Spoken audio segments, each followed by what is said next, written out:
Oh, hey guys. Okay, so welcome back to a second live. And this one is going to be about Sebastian Rogers. And for any of you guys that didn't see it before, we just did a live on Madeline Soto and the 60 charges against Stephen Stearns and the documents to go with that. Again, thanks to the docket and Kathy for being in chat. And thank you guys again from the last live. Okay, so in this one, again, we're going to be talking about Sebastian Rogers. This is, of course, the case of the 15-year-old. Let me get my tongue back in me here.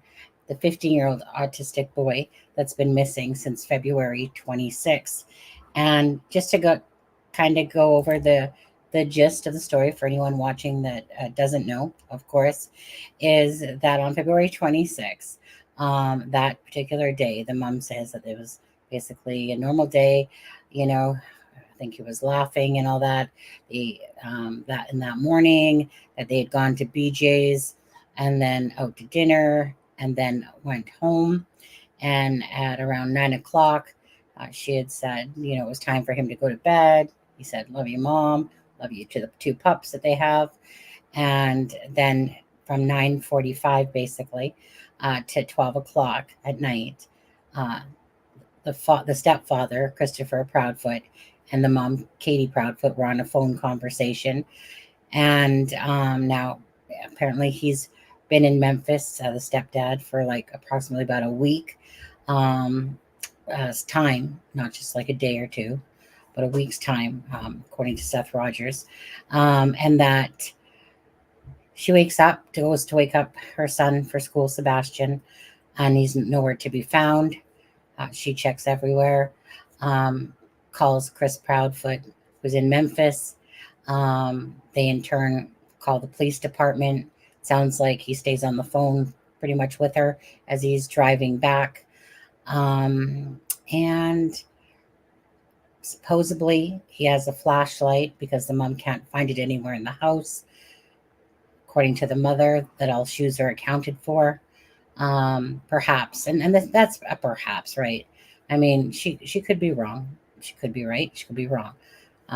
Sometimes depends how many shoes people have. Sometimes, or slippers, or thongs, or whatever. Oh, by the way, who's anyone? Charmaine or Aspen, another Doc's Pop came in. I just see coming out for Delphi. But anyways, and so they're saying that the front door is locked. We know by a neighbor that the mom, Katie, and Sebastian are seen arriving home on a camera, but that there was no signs on that camera of Sebastian, say, leaving the home, and that this home could see the front door and then the side of the garages and the door that's over there, but obviously cannot see the back side of the home, or the other side. So again, it has also been stated that, by Chris Proudfoot, Christopher, however you want, we'll just call him Chris Proudfoot, that, like the police in LE and everyone, all the neighbors were being cooperative about showing their camera footage that they had, and monitoring them, etc. So, obviously there is, but they weren't able to find anything, themselves, or else they would have put it out there to the social media, of course. And so in turn, it's been, I think this is day 17. I think it's day 17 since Sebastian, has been missing. And the father, Seth Rogers, Trev Time was on here yesterday with us on a live with regards to Sebastian Rogers, because he's covering the case. The reason I knew about him was because of Duchess's channel. Again, that was probably the most informative information. Then secondly, I would say was the second interview where they were showing their faces, meaning Katie and Chris. But they gave a little bit less information than what they did on the Duchess. And then by the time that they did this third one on day 11, with Nick Baris, and was it Katie Miller, Caitlin Miller. They were just holding each other's hands. We could see that, and the interviewer was asking the questions. Now, and that was the least amount of information, which doesn't make it look good when they do that, to be honest with you. It's like coming out of the racing gate, a week later, and then saying more things, and then kind of backing off a little bit. And then by the time the third interview comes, you know, virtually not saying as much. But it's one of those things that I can understand it. They're probably understanding maybe the social media aspect a little bit more, maybe perhaps what not to say.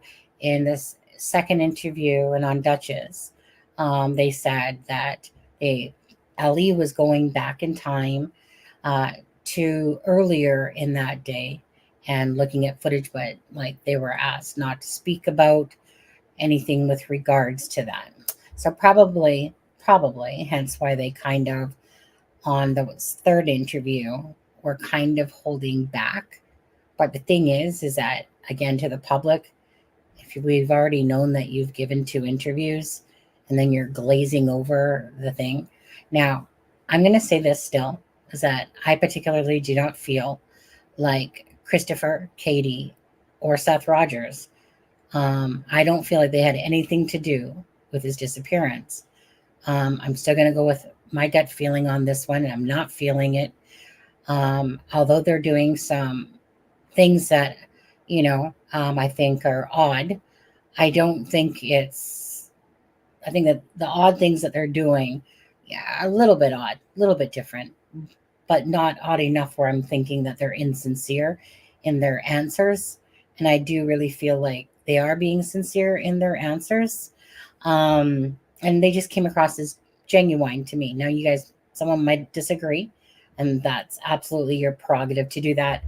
Again, it's really just putting out as much factual information as we know. Do you need something, husband? Okay. Oh, okay. As much of the factual information, and then kind of wondering or thinking about what is plausible. So when we were doing our live yesterday with Trev Time, again, thank you very much, Trev Time, if you see this. The Seth Rogers had called in to the Pascal show. Did any of you guys in here listen to it? Anyways, I'm going to play the recording. I've cut out the gaps, in a sense, for it. I took out just a little bit of some of the questions because I just don't like things to be too elongated. And if somebody hasn't watched it and wants to go watch his whole live stream on it. So basically the gist of this is what happened is, oh, my background's getting darker. I can see it's all whatever. Anyways, just because of the lighting now. But anyways, so like I said, as we were doing the live, we were told that Seth was calling into, I guess, Pascal's show. Now, Seth had said during this conversation that he has watched Pascal's, channel a couple times now, or a few times now, because, he's bringing awareness about his son and he appreciates that. Pascal happened to make a comment because there was a comment by Seth in the group that if he is indeed Seth and wants to, talk or whatever, then feel free. And then you can see there on this clip, hey, Pascal, if you have a number, I will call in which case you did. So it wasn't a planned thing. Seth just was watching it, and, he heard Pascal say he was going to be on at 8:00, and he was in there, and it was basically like, here, let me, come on, and then I'm going to answer some questions. Now, we also know that he spoke with Nick Baris, and there was a small clip out there, and then Nick Baris did a live.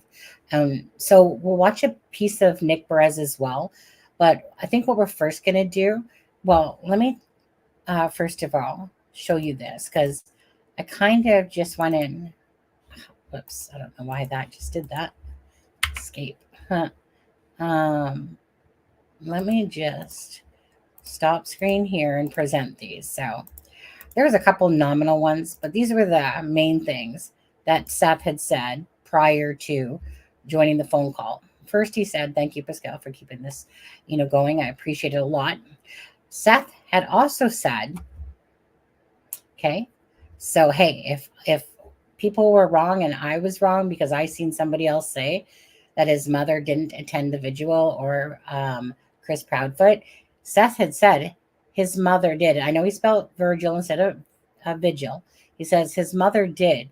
They were at the vigil yesterday. So when they had that, okay, wait, hold on a second. But anyways, my screen's bugging me now because it's making me all look blue and stuff. But anyways, so I'll fix that in a second. He says, "I am a deputy sheriff. I haven't seen the interviews yet," which he was talking about, the Nick Baris one, couple minute one. I didn't and never done this before. Apologies, not really on social media. That's when he was just talking about the whole phone thing and calling in. And so he says, "Thank you for prayers. I pray my son is still alive and healthy." So those were the things that he was basically saying before he hopped on. So I'm just going to go fix my screen in a second. So that's what I'm going to do first, you guys. I'm going to give you a little bit condensed version of the audio from Seth Rogers, which is Sebastian Rogers' dad, which gives us a bit more information, about his thoughts and how he feels and stuff like that. So I'm going to do that now. I'm going to stop screen. I'm going to come back. Oops, now I got to hit video, share video file. So again, if somebody wants to watch the whole show, you'll have to go to the Pascal show. Okay. Louisville, Tennessee. My name is Seth Rogers. About as best as I can. My son's missing. And I wanted to tell you thank you because you're getting this out to more people. We've been passing flyers out. We've got all the way to Chattanooga. We've got billboards all the way up to Memphis. Yeah. We reached out to balls to see if we can get flyers out there to try to find him. And I want to tell you thank you. Everybody who's helped me try to find my son, I appreciate it. I've been out because it's me and some of his extended family that have been doing flyers and stuff. So I've been passing out flyers and everything. Mm-hmm. I've been going to businesses, passing out flyers. Everybody knows, but in my town, in Clarksville, everybody knows and everybody's seeing it. But tomorrow I have a trip planned. I've got 7 different locations I'm going to see if I can find anything that can put more flyers up. Right on. I'm going to the south side of Nashville tomorrow to put flyers up everywhere. Yeah. I always have hope. I got to have hope because I can't believe that he's dead. Yeah. If you mind me, I get up every morning and I hit the road. I drive around, put flyers out, and I hope that I get to see him. I hope I get to make a left-hand turn and he's there, or I jump on the interstate and he's walking himself to me. Yeah. I just keep praying. Of course. And we're all praying with you. Trust me, brother. We are all praying with you. Where were you when you got the phone call that he was missing? Well, I just got off of work at 7:00 in the morning. Yeah. And I turned around and I got to my vehicle, got in there, and there was a text message from the stepfather. "Call me, it's 911. And I called him and he told me that Maxwell was missing. Yeah. And I left from there and drove straight to his mom's house. And I was there all day waiting for some type of information. I saw him bring the dogs in. I was sitting there watching police come in and out, ask questions. Yeah. And they asked us questions, of course. And the first thing they did is, "Where were you?" And I'm like, "I've been at work for the last 12 hours, Yeah. They turned around, they took our phones, make sure that everything that we stated was verifiable. Right. And he's not known, Sebastian's not known, as you said as well, he's not known to just go and wander off or to just run off the way he did, correct? Correct. He's never been one to do that sort of stuff. So if you mind me asking this, and this is going to be I got a few tough questions to ask you. I know if you don't want to answer them, then that's totally fine. But when you went into the house, was there anything different or anything off maybe in the house when you were there? No, I walked in the house. It seemed normal. Everything was clean. Everything was pristine like it normally is. Like it normally is. Except for his room. I gotcha. Except for his room. Okay. Have they been out? Has the stepfathers, has the stepdad and the mom, have they been out searching at all, or have they just stayed home? From my understanding, my talks with Chris and by their Katie, they've been out putting flyers and posters in the ground. Okay. I haven't seen the interview. I mean, okay. I was interviewed, but I haven't seen it yet. Okay. There was no scent. Okay, like the dogs weren't picking up a scent, but one dog followed a scent out into a construction site and then it disappeared.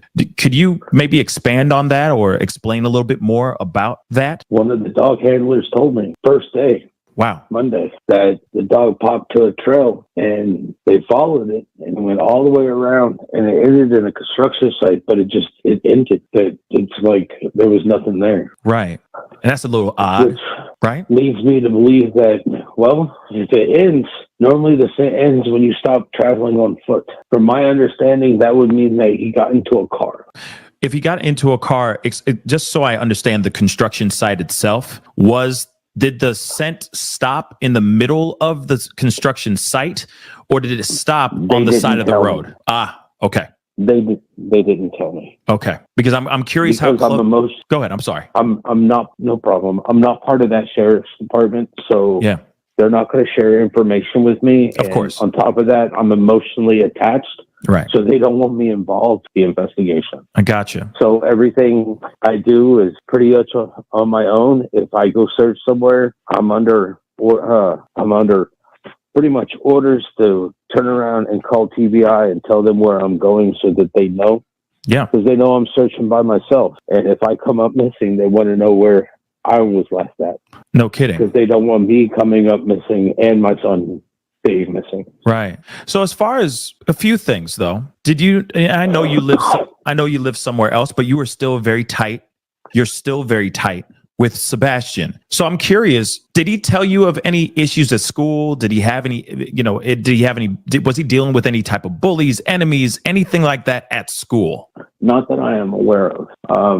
I am tight with my son. I moved from California to Tennessee so I could be close enough to go pick up my son. Oh, good on you. Far enough that when I pick him up, I don't want to be in her backyard. Right. Because she's not my wife. Understandable. Yeah, that's respectful. And I totally understand what you're saying. And that's good on you, my brother, for wanting to be in closer proximity to your son. I think that's very endearing. Real talk. Was there any online forums or anything of that sort? Did he game a lot? Could he have been online somewhere talking to people? Yeah. He played games at my house. My PlayStation is pretty much locked down for my own sake, because I don't. If I don't know you, right, I don't want you popping in to talk to me. So it's like everybody on my PlayStation that are on my friends list. Yeah. I know personally, Gotcha. So there's no way that he would have been talking to somebody without me knowing, because they're my friends. They're not his friends. Yeah. No, I mean, they would call me up and be like, your son's on your account, right? I'm like, yeah. I'm sitting next to him. He's in his recliner. I'm in my recliner. Right. You guys are spending time together. He's playing there, and I'm on my phone playing Call of Duty, and he's on the PlayStation playing Modern Warfare. Right on. I mean, I know what he's doing because I'm right next to him. Yeah. So it's like any conversations or anything that he didn't have the headphones. Right. So, and it's a PS4, it's not a PS5, so it doesn't pick up your stuff through the remote or anything. Yeah. So it's like only way he would have had contact with any of them is if he had headphones on, and I made him not wear headphones because you're not going to talk to random people. Right. You don't know who, and I explained to him, you don't know who these people are. They could tell you one thing, and they could be some guy that's like in his 50s or something looking for some kid. Yeah. No kidding. Yeah. Those internet streets are dangerous, man. Those internet streets are dangerous. So let's talk about outside of the internet. Did he ever express any issues about his home environment at all? Not at his mom. He never expressed anything about his mom and dad's stepfather's place. Okay. He liked the dogs. You know, he was supposed to come live with me at the end of school. Summer break, he was supposed to move in with me full time. Oh, wow. He was supposed to. Oh, wow. This is this is what both me and him have wanted for years. Yeah. Yeah. No, I understand that. And now you're out looking for him. Now I gotta find it so he can come live with me. Yeah. Yeah. I understand. Of course, you know, I'm not trying to point any blame or anything of that sort. But you know, the situation in which he just vanished into thin air is very suspicious in my personal opinion. What are your thoughts as far as him vanishing in the way that he did vanish? I'm missing something. Like I've stated since day one, none of this makes sense.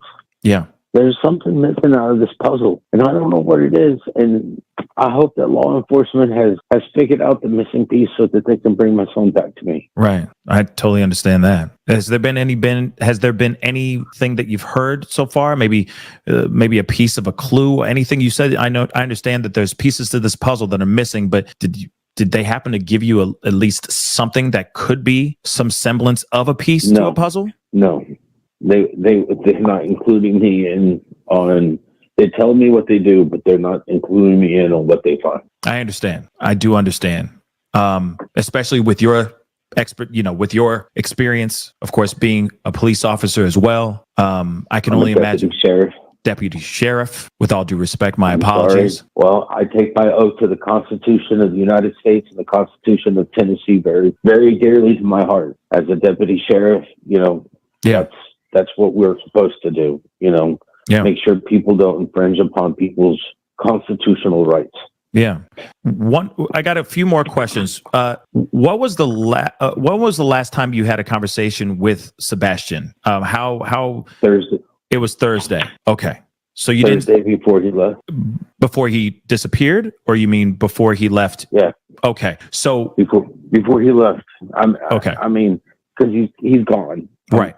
I mean, he's gone. Right. He's left. So, but how he often? Either left the house of his own free will, or he didn't. And you know, if he went outside, I don't know what happened to him. Absolutely. So then, let me ask you this then: did you guys correspond or at least make phone calls often? Like, was it a daily thing, or would it be sporadic every once in a while? You get a chance to talk to Sebastian. I'm just curious about the rhythm here, because it seems like Thursday and then it's just flatline, no communication whatsoever. So how often were you actually corresponding with your son? I called him Thursday. I don't call him on Friday, Saturday, or Sunday because he's with his mom. Right. That way, when I have him Friday, Saturday, and Sunday, it's just a mutual thing. Yeah. Other than that, normally I would call him every day or every other day at about 3:30 because he would be home from school by then and either be working on his homework, or if he didn't have any homework, he was doing chores that his mom had him doing. Gotcha. And I would call him to ask him how school was. Normally we would talk for maybe 2 or 3 minutes. Yeah. You know, and it was routine. Call him up. How was school? You know, did your mama leave you any chores? Yeah. You know, so, but this was a Monday through, but this was more of a Monday through Friday type of thing. But then the weekends, you would leave him be to spend time with mom. Correct? I would pick him up on Fridays on my weekend. I would pick him up. I'd be waiting at their house when he got off the bus. I see. But this weekend was not your weekend. Or this particular weekend was not your weekend, right? No, that was his mama's weekend. Gotcha. You know, wow. Okay, I do have to ask you this, and maybe you know, maybe you don't know. But when did Chris go to Memphis? Do you have any knowledge of that? When he actually left for that job on Monday? Well, I don't think he left Monday. I think he'd already been there all weekend. So he was out there all weekend. From what all week? Oh wow. Okay, that's interesting. So he was gone all week. I believe so. You believe so? Okay. Normally, I believe so, because normally if I have him, Sebastian's mom would go to Memphis. If I had Sebastian over the weekend, she would normally go to Memphis. I see. Okay. Interesting. So he could have been there for a while. Yeah. And then of course, Sebastian's mom is with him. She wakes up Monday morning, and he's gone. So there's that Friday, Saturday, and Sunday where he could have disappeared. That could have been time somewhere around that time. Let's just say. I mean, No, you know, Sebastian disappeared sometime Sunday night, Monday morning. Sunday night, Monday morning. Okay. I apologize. She, there's evidence, there's video proof of Sebastian with Katie Sunday evening. Are there cameras in the house or around No. the actual house? They went to dinner. Gotcha. So they did go to dinner on Sunday, Mm-hmm. and there's actual video proof of that. Yes. Wow. Okay. Wow. Well, Seth, do you have anything that you want our listeners to know about the search, about Sebastian? Anything that can help in finding him? I just ask people, keep your head up and your eyes open. If you see him, please call 911. Yeah. You know, if he's hungry, give him some food. If you see him outside your house, do not let him in your house. Call 911. Get him something to eat. Get him something to drink. Can I ask? I'm pretty sure he's starving. Right. Do you mind me asking one more question? I know. I was just trying to wrap it up with you, but I got one last question. Because I know that he was on medication as well. Was there any possible medication that he took that could give him some sort of mental break or some sort of psychotic break where he would just wander off without shoes on in the middle of the night? I have no idea. I've asked TBI and Sumner County to check to see if that is, and nothing. And he's never done anything like this before, correct? Cool. Yes, sir. Okay. Not out of spite or out of anger, out of protest. He's never done anything like just leave or walk off or anything like that out of just being a teenager with angst, you know? I love my son. I love my son a lot. And I have thoroughly aggravated him at different points in times. Of course. Because I'm his dad. I was going to say, you're not a dad if you're not doing that. You know what I mean? And he has never once walked out my front door, no matter how mad I've made him. Yeah. You know? He has stormed off to his room. He has sat there and I don't want to talk to you. And I'm like, well, you can get over it. I'm your dad. Yeah. And I'm going to talk to you whether you want to talk to me or not. Yeah, absolutely. You giving me an attitude? Go load the dishwasher. Right. You know? Yeah, absolutely. Your attitude ain't going to stop the fact that you live in this house and there's things that need to be done. Yeah. You know, I've taught him don't let people get you mad or angry. Yeah. You know, that's you losing control and them having control over you. Yeah. You know, don't be like that. Be better than that. Yeah, absolutely. He you know, because I understand that he's autistic. I love him no matter what. Yeah.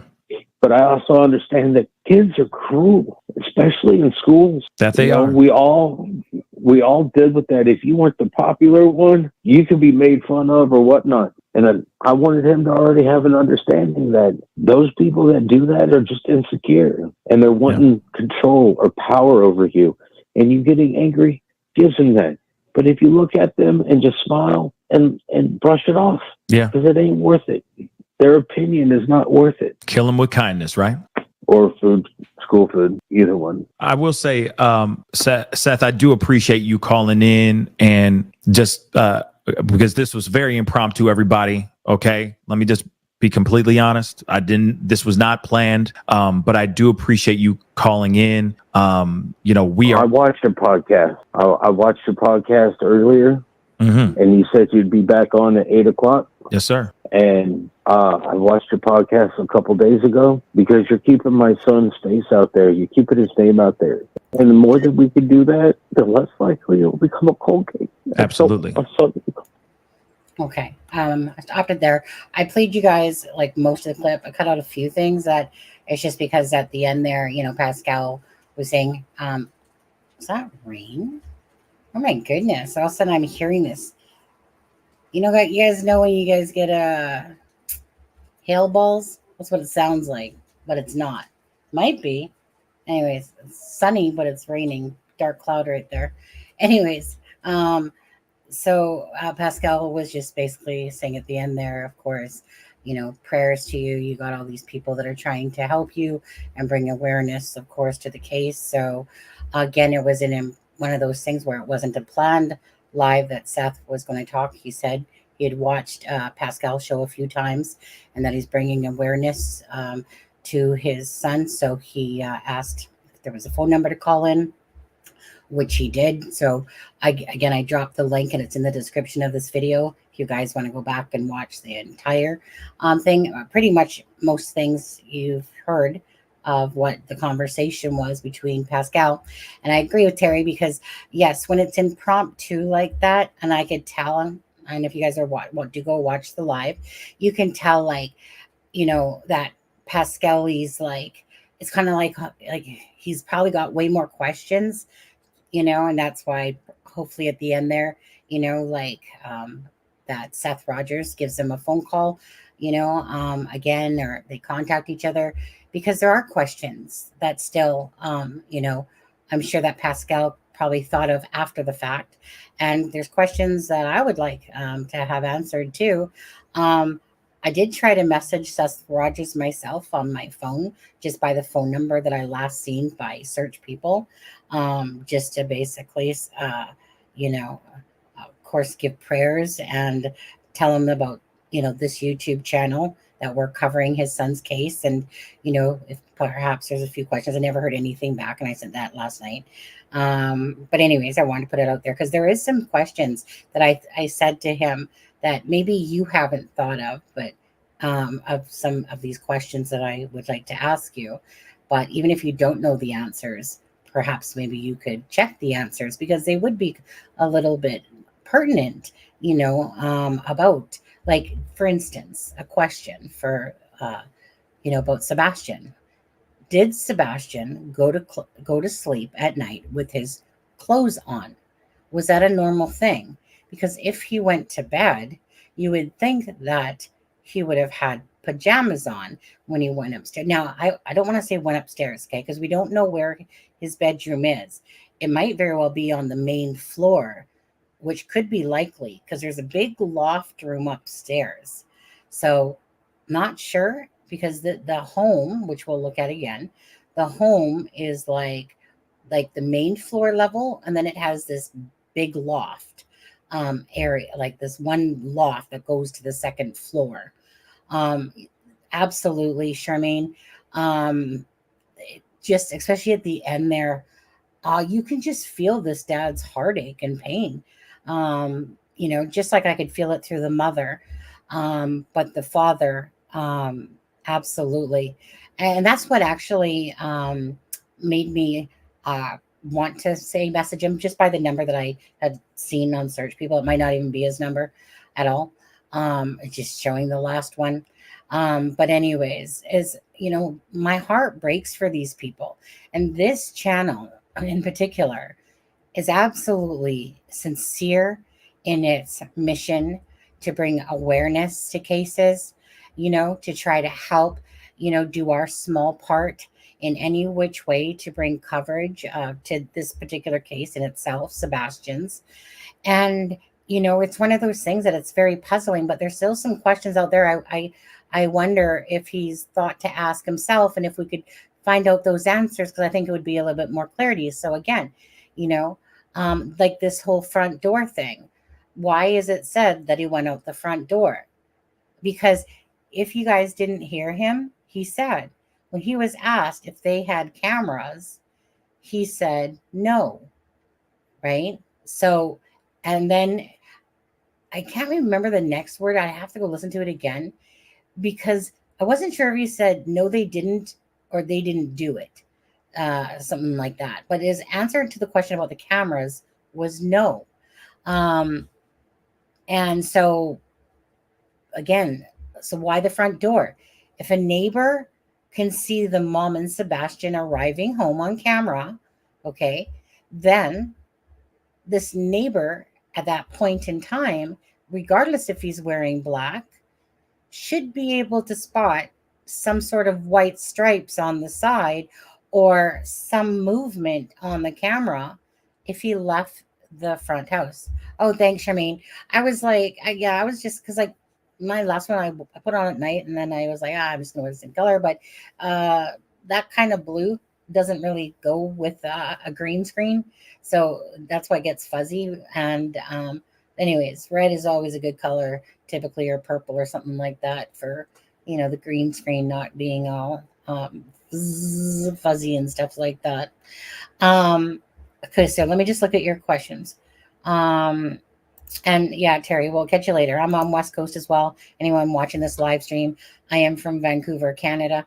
As Charmaine, that's typically on with us on the channel as well, is a good friend of ours, and she's from Canada in Alberta. And Aspen Connor, who is the co-host of It's a Crime and Shame, is from North Carolina. Again, I absolutely pretty much know shit all about Canadian laws and Canadian stuff. I know way more about the U.S. stuff.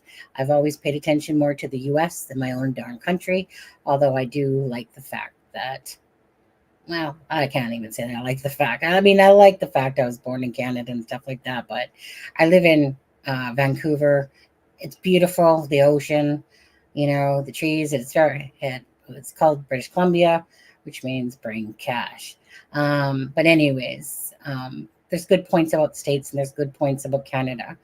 I think our best point, I'm not really sure about what you guys think. Could be the bacon, but probably think it's more about the maple syrup than anything.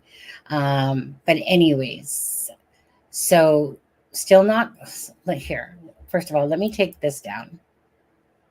Share screen. Let's go off. I'm just going to bring it up to, we'll go to Google Maps in a second here. We'll take it there. That's from the side of the house of where Katie Proudfoot and Christopher Proudfoot live. So still not clear if he had a phone or not. And if not, is that because the parents made him put his phone away at night, or did he just leave it behind like shoes? Yeah, like they have talked about the phone, that he does have a phone, that for him to take his phone, it's really hard for him to even get him to take his phone.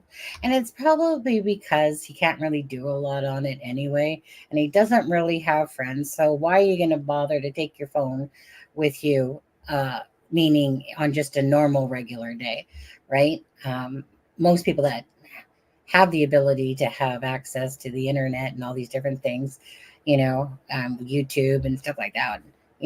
We all know we all look like robots nowadays. Everyone's with their face planted in their phone. But anyways, he didn't have a lot of those privileges. So yeah, meaning like however this story turns out, bottom line is it's about bringing awareness to Sebastian. There's hope, that he is still out there. It could be just like, what was her name? The Smart case. What was her name? Something Smart. Karen Smart. Something Smart. I don't know. I can't think of it. Anyways, the case where all those years later, she's freaking being held somewhere captive. So there is hope here because everyone has their own thoughts and different things going on. Again, for anyone watching, I particularly don't believe that the parents, the real dad, stepdad, the mother had anything at all to do with this. I'm not seeing it. What I'm more seeing is that a child did decide that he was going to leave that house. Now, when did he decide? Was it between 12 and 6? Or was it, possibly his mother was on the phone talking with the stepdad that he went out? If there's no pajamas or if he slept in his clothes, that would help answer a few things, Is it possible that there is a pair of shoes that he was wearing? We all know that the dog scent, most of the dogs couldn't find any sort of, trace in a sense. The dog went to this yard and the yard, but nothing came of that really. But then the one dog, which I think is the most plausible thing to me, is that he went to that construction site. Who knows? I'm thinking Minecraft. I'm thinking bulldozers and diggers. And I'm thinking he went on a walkabout. And it seems to me more likely, maybe not, it seems to me more likely that if he went straight here, let's go actually to Google Drive. Google Earth. No, I don't want to go to you. Close off. Let's go to Google Earth. Okay. Let's show this bad boy. Okay. So this is the construction site here. You know, that is not too far away at all. It's pretty much a beeline from his backyard. And sorry, there's some pop-ups here.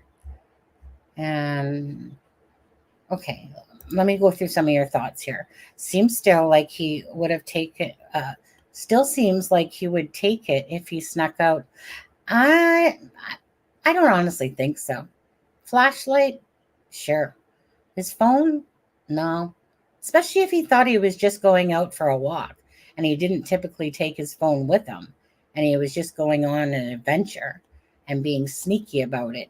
You know, maybe he was just trying to be sneaky about it, perhaps because he wanted to go play with the bulldozers or look at the bulldozers and, you know, over here.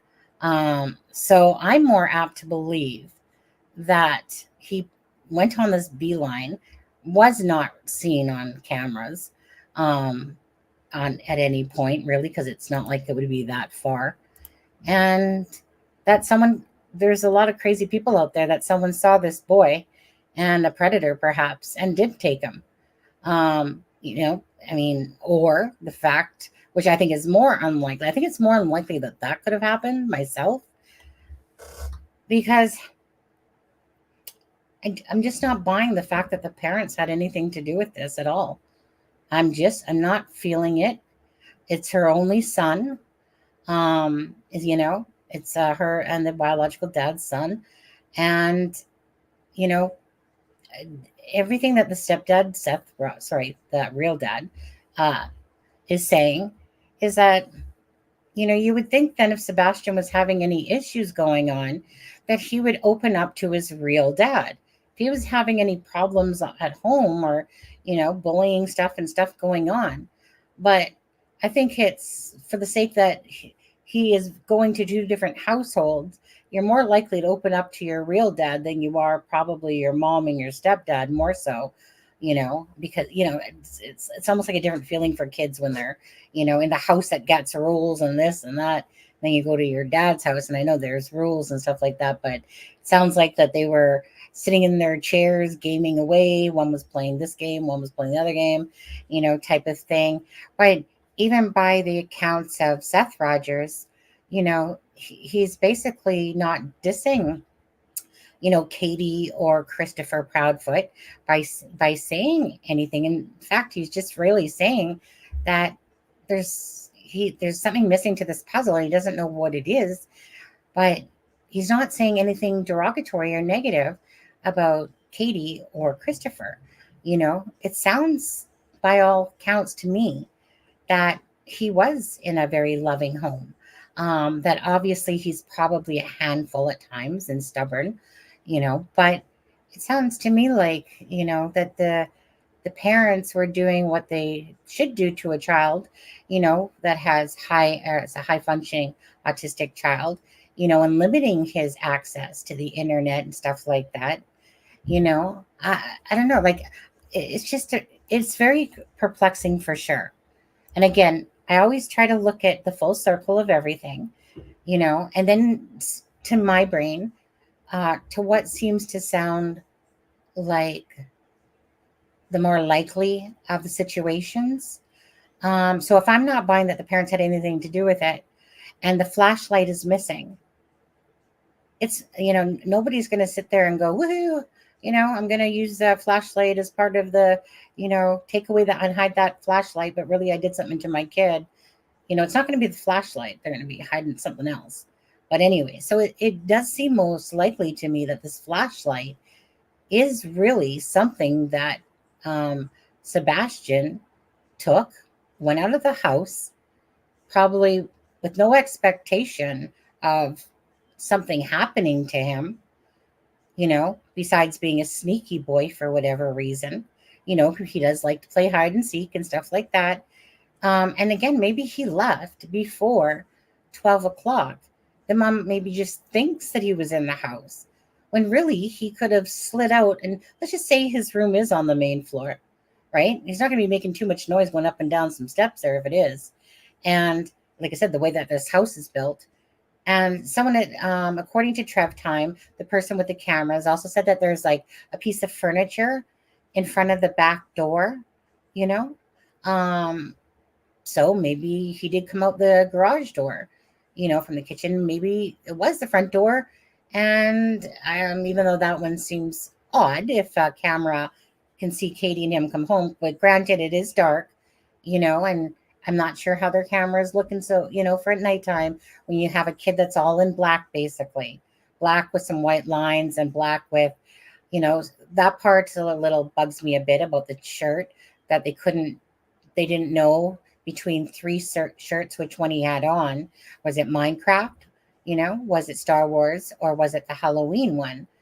I would think that they could limit that down because the other two would be at either house, right? And again, was there any sign that he had gone to bed? Did he normally make his bed? Was he like when I grew up, my mom, after we got up, before we could go to school, we had to have our beds made because that's the way my mom worked. So did he have his bed made? Was it supposed to be made? Was it a messy room? According to his dad's saying the house was pristine, meaning Katie's and Chris's house was pristine, except for Sebastian's room. Um, let's see here. For me, it's the mountains and friendly people who don't kill each other daily. For me, wonder if he had a little bit of pocket dollars. I doubt it. If mom can tell if he's gone, I think like stuff like that would have. I don't feel so, Anne. I mean, good thinking always on your part, but I'm feeling a no vibe to that one. Um, Sounds like something like he'd be given money. I doubt that he had his own money, his own little stash, unless it was somewhere in a piggy bank. But you know, yeah. Thank you, Elizabeth Smart. Thank you. Yeah, it was Elizabeth. Just trying to get a bit of fixed up circumstances on his leaving.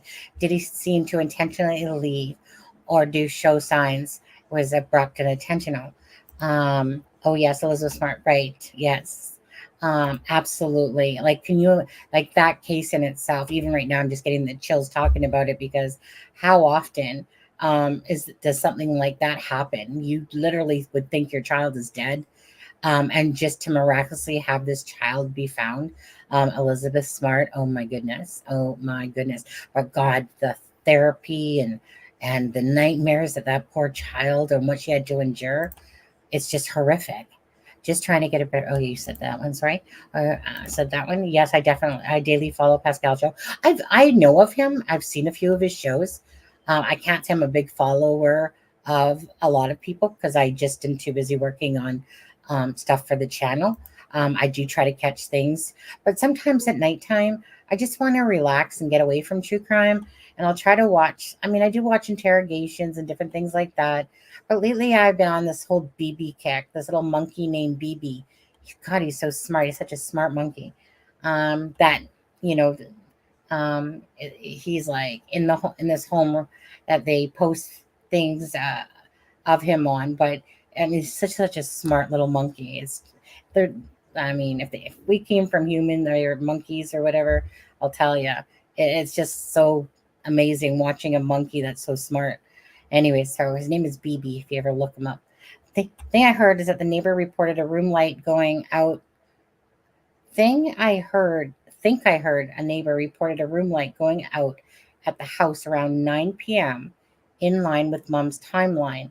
If so, that's pretty amazing for a teenager that went to bed. I haven't heard that myself. I don't know where that came from, Andrew. I did not. Oh, hey, there's a troll right there. How you doing today, troll? Mm, I'm glad that you have such a non-existent life that you can find the need to almost every day come and make up a name for me. I feel like I'm a little special. ADHD, and you know what? Chances are I probably do have ADHD. So that's not exactly a troll comment, but anyways, I gave you your 2 seconds of fame, pretty much. Let me just see. What do I do with you? What do I do? Oh, I don't know.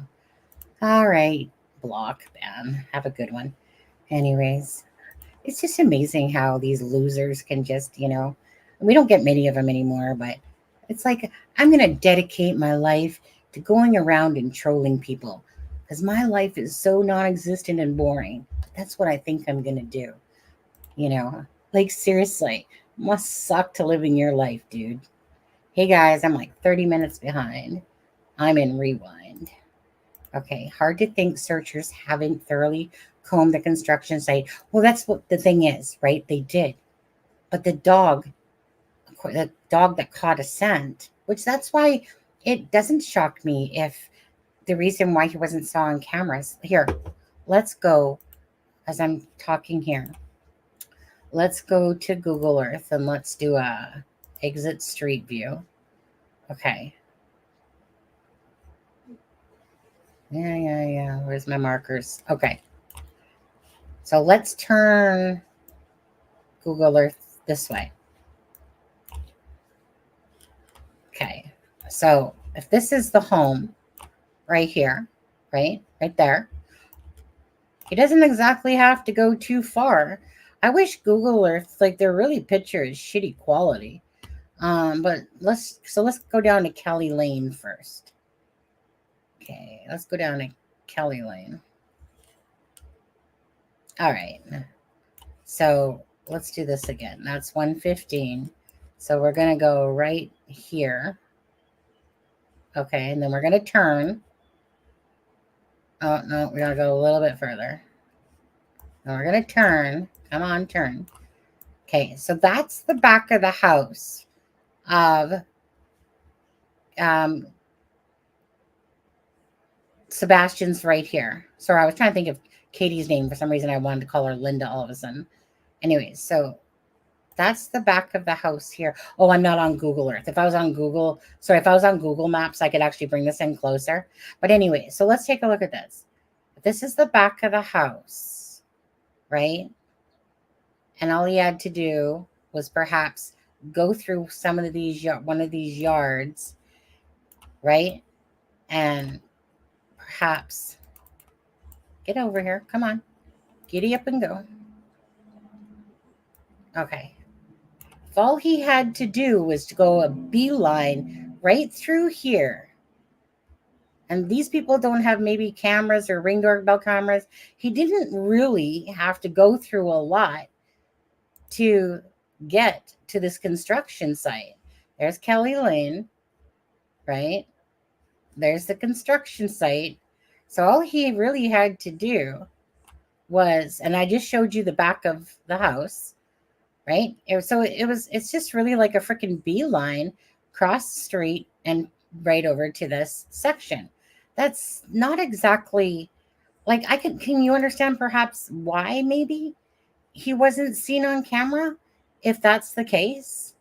Because it's at nighttime, depending exactly what door he did sneak out of, and a flashlight is missing. If a flashlight's missing, I'm pretty sure that the kid got up himself and literally snuck outside. That's really what it sounds like to me, because there's nothing else that makes sense to me. I don't see any lying in the mother, the stepdad, or the father. The camera footage, right? There's no camera footage. They've never given us some suspect vehicle around the place. They've given us no footage of Sebastian because obviously it's not there. So it would seem like to me, it would seem likely that he did sneak out of the house. All he had to do was voop right here. And if it's dark and at night and stuff like that, like I said, he's wearing black, you know? And if it's at nighttime, I mean, how many people are going to be crossing like this road at that time? It's probably easy just to get by into here, to be honest with you. He didn't have to go too far to find his way into this construction site. So again, was he sneaking out just to be, kind of like be sneaky? I did that too. It wasn't very often, but I remember my mom sent me to my room on, it was a one floor, type thing. Well, it had a basement as well. Hurled my ass out that window, went to the store, came back, and my mom had no clue that I even did that, But in Sebastian's case, I mean, he is high functioning, autistic. Um, however the brain works there. But they did say that he likes to play hide and go seek, go to playgrounds, train stations, water, and stuff like that. Yes, they've done a massive search. So unless he avoided every single camera and managed to fall and hurt himself and then not be found, and that he's lying somewhere, that would be more amazing to me than that if he crossed over and got to this construction place and then disappeared. I mean, who knows? Teenagers hang out at empty houses and empty areas and stuff like that. Could anyone else have been there? But it's like the scent disappears. So then I would think then perhaps there are pedos in the area, whatever. But maybe again he looked like he was lost. Someone said, "Hey, oh look at him. I'll offer to give you." How many times do people get in vehicles? Do you want me to help you? Want me to give you a drive? Right? Look what happened with Adam from this channel, right? You remember the Uber, the girl that got into the wrong Uber and got murdered because she got into the wrong Uber. She got into this vehicle instead of the proper Uber, and then she ends up getting murdered. So how many times does something like that happen? Quite often. So someone could have seen this boy. There's a lot of sickos out there, even in these small little towns. Does that seem plausible to anybody? You heading home now? Oh, congrats. And happy, so proud of you. Thanks for the live and the last one. Now the next one, I refuse to thank you. I've seen the new dogs. Thanks, Charmaine.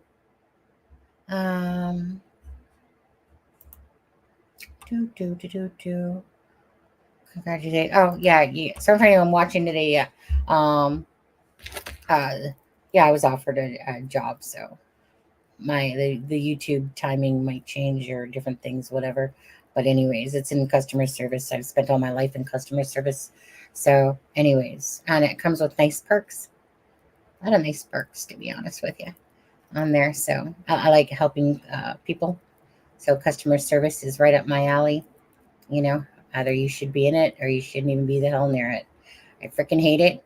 I had this nurse at the hospital in Lloydminster. You want to talk about a freaking bitch? This nurse, I literally said to her, "Why are you even in this profession? You obviously don't enjoy it." So they were stabbing me with. Most people that try to find my blood, for some reason, have a hard time. So I usually have to get jabbed quite a few times. But after about 50 times, guys, you want to punch somebody out.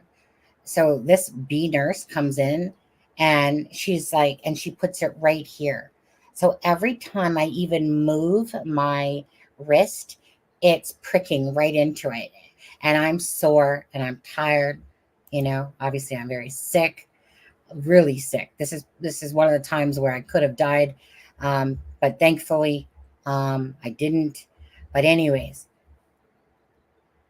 this kept hurting. So I let her know that. And then she basically told me to stop being a big baby. I said, "Well, how would you like getting pricked in the arms like 50 times because you guys can't hit the right mark? How would you like that?" Right? Now, every time she'd come in a few times that I'd seen this one, right? Her attitude just sucked. Then I just finally said, like, "Why are you even a nurse anymore? You obviously don't enjoy your job." So for me, again, if you want to be a bitch, type of thing, and you're a nurse and you're unempathetic, get the frick out of the job. You obviously do not care about people anymore. So I've spent my whole life in it, and I know exactly what you need to do because people have good days, bad days, shit days, whatever. And again, it's about how you treat people that matters, right? You don't want to be treated like everyone has a bad day. But really, you shouldn't be taking your bad day out on other people because of your own bad day. But so many people do that.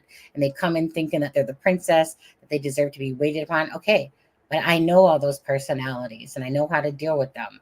So that makes you can either sit there and feed into their anger, and cause more of an uproar, and where the next thing you know, the manager's involved, or you can take somebody and see how good you are at flipping the switch on them and making their attitude change because of how you decided to talk to them. You can get the most bitchiest person in the world, and most times they'll leave with going, well, you have a great day now. Thank you so much. And you're just like in your head going, seriously? But you're kind of congratulating yourself because you know that you just literally took that person and switched their attitude. But anyways, so yeah, so I'll be in customer service representative for in the head office part for help calling, from people call for help and stuff like that. Anyways, good perks. I'm looking forward to starting. I don't start till March 24th, so 2 weeks from now. But looking forward to being back in the workforce again, to be honest with you. Actually, to be honest with you, I'm just tired of being broke ass. Yeah, my husband can only make so much money and pays for so many bills. I'm just tired of being a broke ass. I'm sick of it. I hate it. I've worked all my life since I was 8 years old. Okay, anyways, back on to Sebastian. So, how many of you guys in chat that are watching? And I know a lot of you are watching from Twitter. Like there's literally 24 people from YouTube and 104 people from Twitter watching. That's pathetic, people. Got all these people watching from Twitter, but it's okay. It's okay. It's all good. I appreciate you guys from Twitter. Thank you. Thank you. And the people that are here from YouTube, of course. And anyway, and I know some people are still working, catch this later. But anyways, so I'm just curious how many people think that is a possibility that, well, first of all, one, do you think he left his house by himself? So put one for if you believe that, or two, if you think, and when I say foul play, I'm not talking about foul play in conjunction with him leaving the house. I'm talking about foul play from inside the house of the parents. So one, if you think that he left the house himself. Two, if you think that there's some parent involvement in any of this. Oh, Sharon Parker. Give me a second. Well, you put it one, okay, guys. And if you're on Twitter and you don't, and you're not following the channel, you know what? Come hop on over and subscribe at least, and then you can get notifications for whenever we do, because we cover a lot of the stories. And again, it's really about bringing awareness, talking about it with you guys. You guys can all have your own opinions. It doesn't matter. As long as you're respectful to everybody else's opinions in chat, you can have whatever. If you think that the sky is blacker than black or greener than green or purple than purple, go right ahead, right? That's your luxury. That's your brain space. You can think whatever you want, say whatever you want, as long as you're keeping it respectful, and perhaps that you're not attacking the creators of the channel. Okay, really? Okay, I'll be right back. Give me a second.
Okay, sorry about that, but I had to send off a quick email because Aspen and Shireen, I still haven't received those documents yet. Remember, it was supposed to be about 15 minutes after. So I just want to send an email saying I haven't received them yet, just in case there was an error on her part.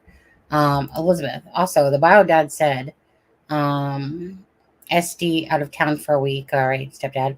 Wonder if it's true, as I think he most likely one involved. Okay, so some of you, I'm amazed actually. I get it though, because from the outside looking in, it looks weird, right? Hi, Tara.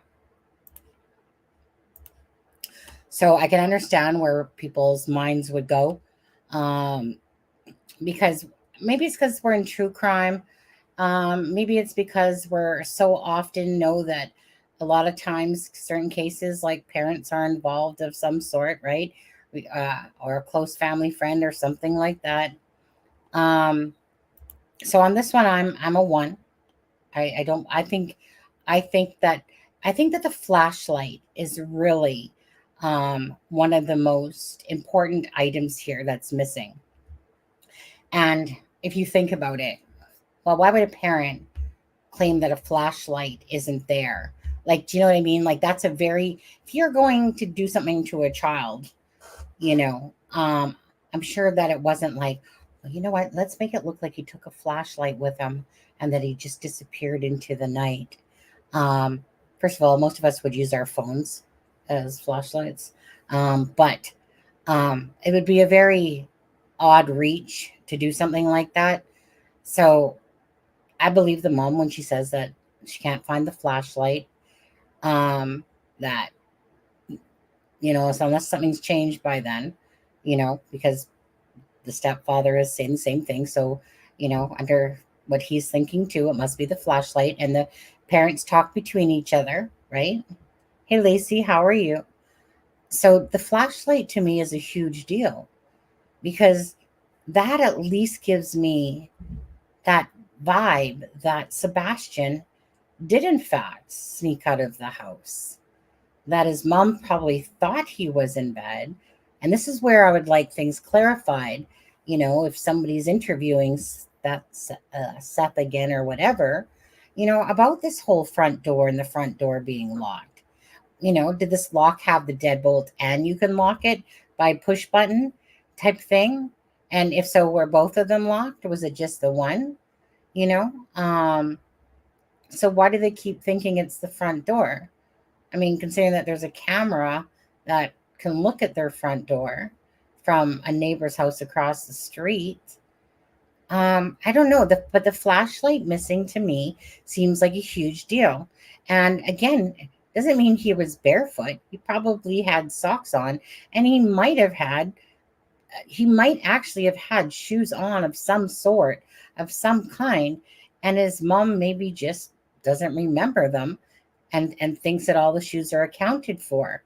Like the shoes that he had on coming in, if those are still there, if those were there, or if he did sneak out with his socks. Now, let's go back off of this and let's go to Nick Perez. And we're only going to play the part of it where he's talking about Seth Rogers. Say is not fair. All right, so moving on beyond that, let's talk a little bit about Seth Rogers, who, if anyone's been cleared, it's him. He wasn't there. He has shared custody of Sebastian. A lot of people wondered early on, well, where is he? And by the way, why didn't we hear from him right away? I found him to be a more soft-spoken man, quiet, maybe a little bit shy. And during the first week and a half, and I didn't interview with him maybe within the first week on the phone, but he was focused 100% on searching for his son. Devastated by this. This is why we didn't really hear from him officially on camera with a detailed, long interview until yesterday. And I totally understand where that's coming from, okay? It took his time, but we're going to be doing more, he and I, more stories as things develop. But let me just talk about this again. So he had shared custody. He told me that he has a good relationship with the stepfather and mother, that he sees Sebastian during breaks, holidays, summers, comes, spends back and forth, weekends, talks to him probably at least every other day. They're close.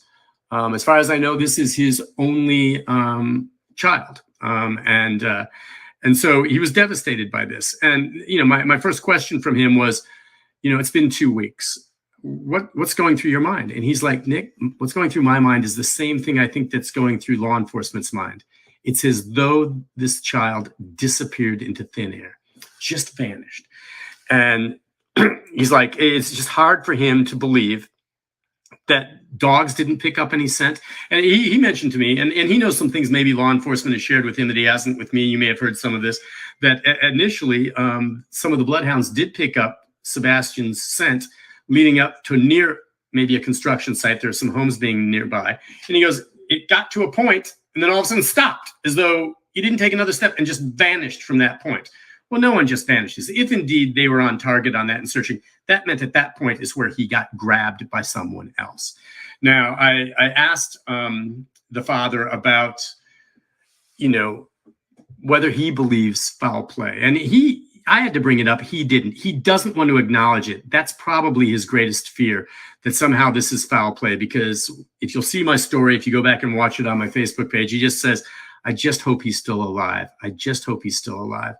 And if there's foul play involved, that brings those chances down. But there's no question at this point, and he acknowledged to me that someone else has to be involved. Now, he doesn't know who. He's not pointing fingers, but he is a firm believer that his son, at age 15, who is high functioning, autistic, but has memorized the phone number, can call 911, knows how to respond, doesn't do silly things, is a smart kid. If he was on his own and would have reached out to him by now. He just believes someone had to take him from the scene. Why? Motive? How? No idea. They're perplexed. Investigators say the same thing. Now, I asked him a question. I did get some interesting insight into this. And I asked him about his son being autistic and the idea that evening, from what we understand, he left the house barefoot and with a flashlight.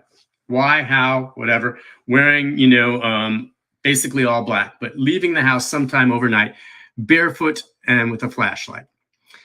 And Seth says that is not what his son would do. Now, he says on the very rare occasions, very, very rare occasions, his son might run from the house to the mailbox to get the mail barefoot. But short of that, no. And I said, well, why? Is it because he's autistic and his feet are sensitive and he's sensitive to that? And he goes, no. He goes, it has to do with an incident that happened when Sebastian was a child. And he described it to me. And I put this in my story.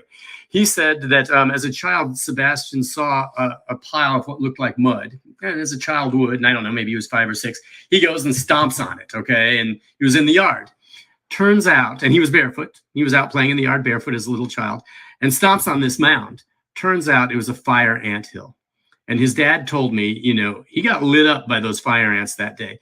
And that is something that Sebastian never forgot. And from that day forward, and maybe it made a greater impact because he's autistic or whatever, but from that day forward, he did not like the idea of getting his feet dirty, going anywhere where there's dirt, and always wanted to have his shoes and socks on. So would Sebastian, Seth said, go and get the mail maybe barefoot real quick, just run out, grab it, and come back?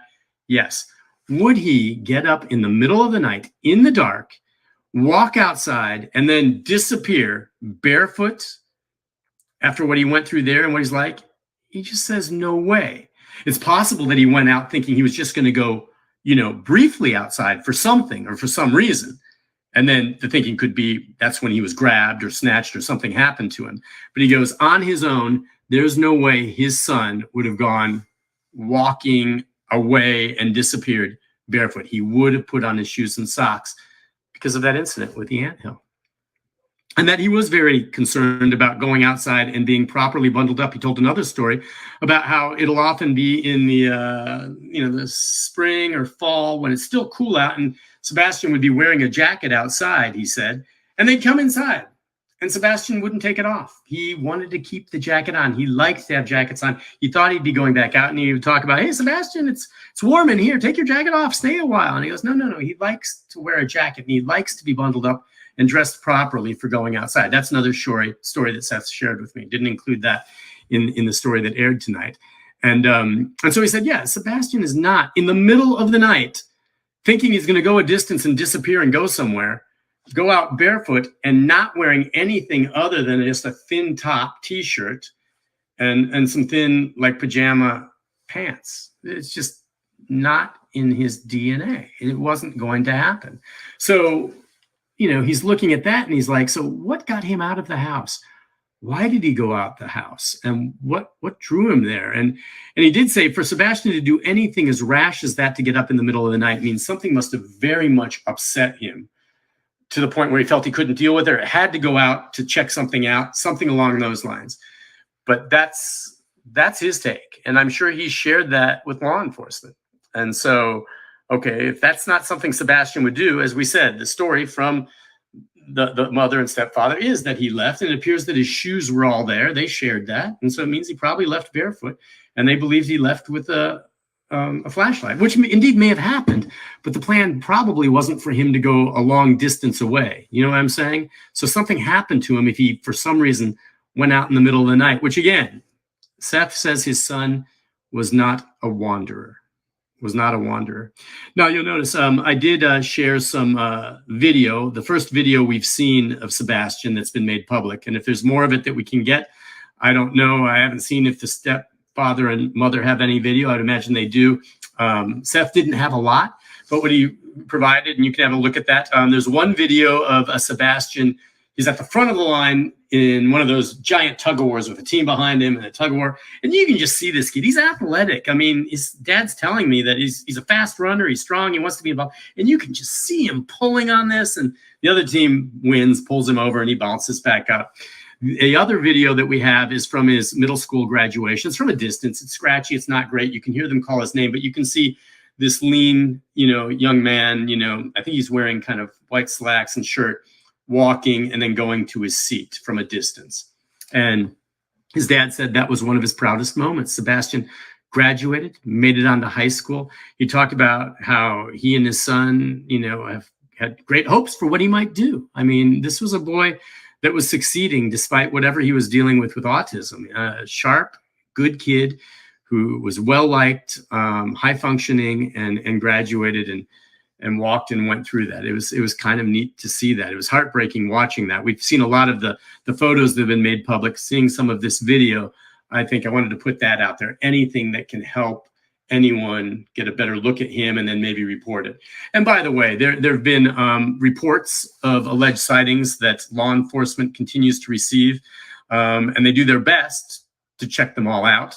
Everyone is very I think cognizant of what's going on. And listen, I think this just proves how people are very, very wrapped up in this. You might see the post just before this. I was at the candlelight vigil. I actually went to the vigil.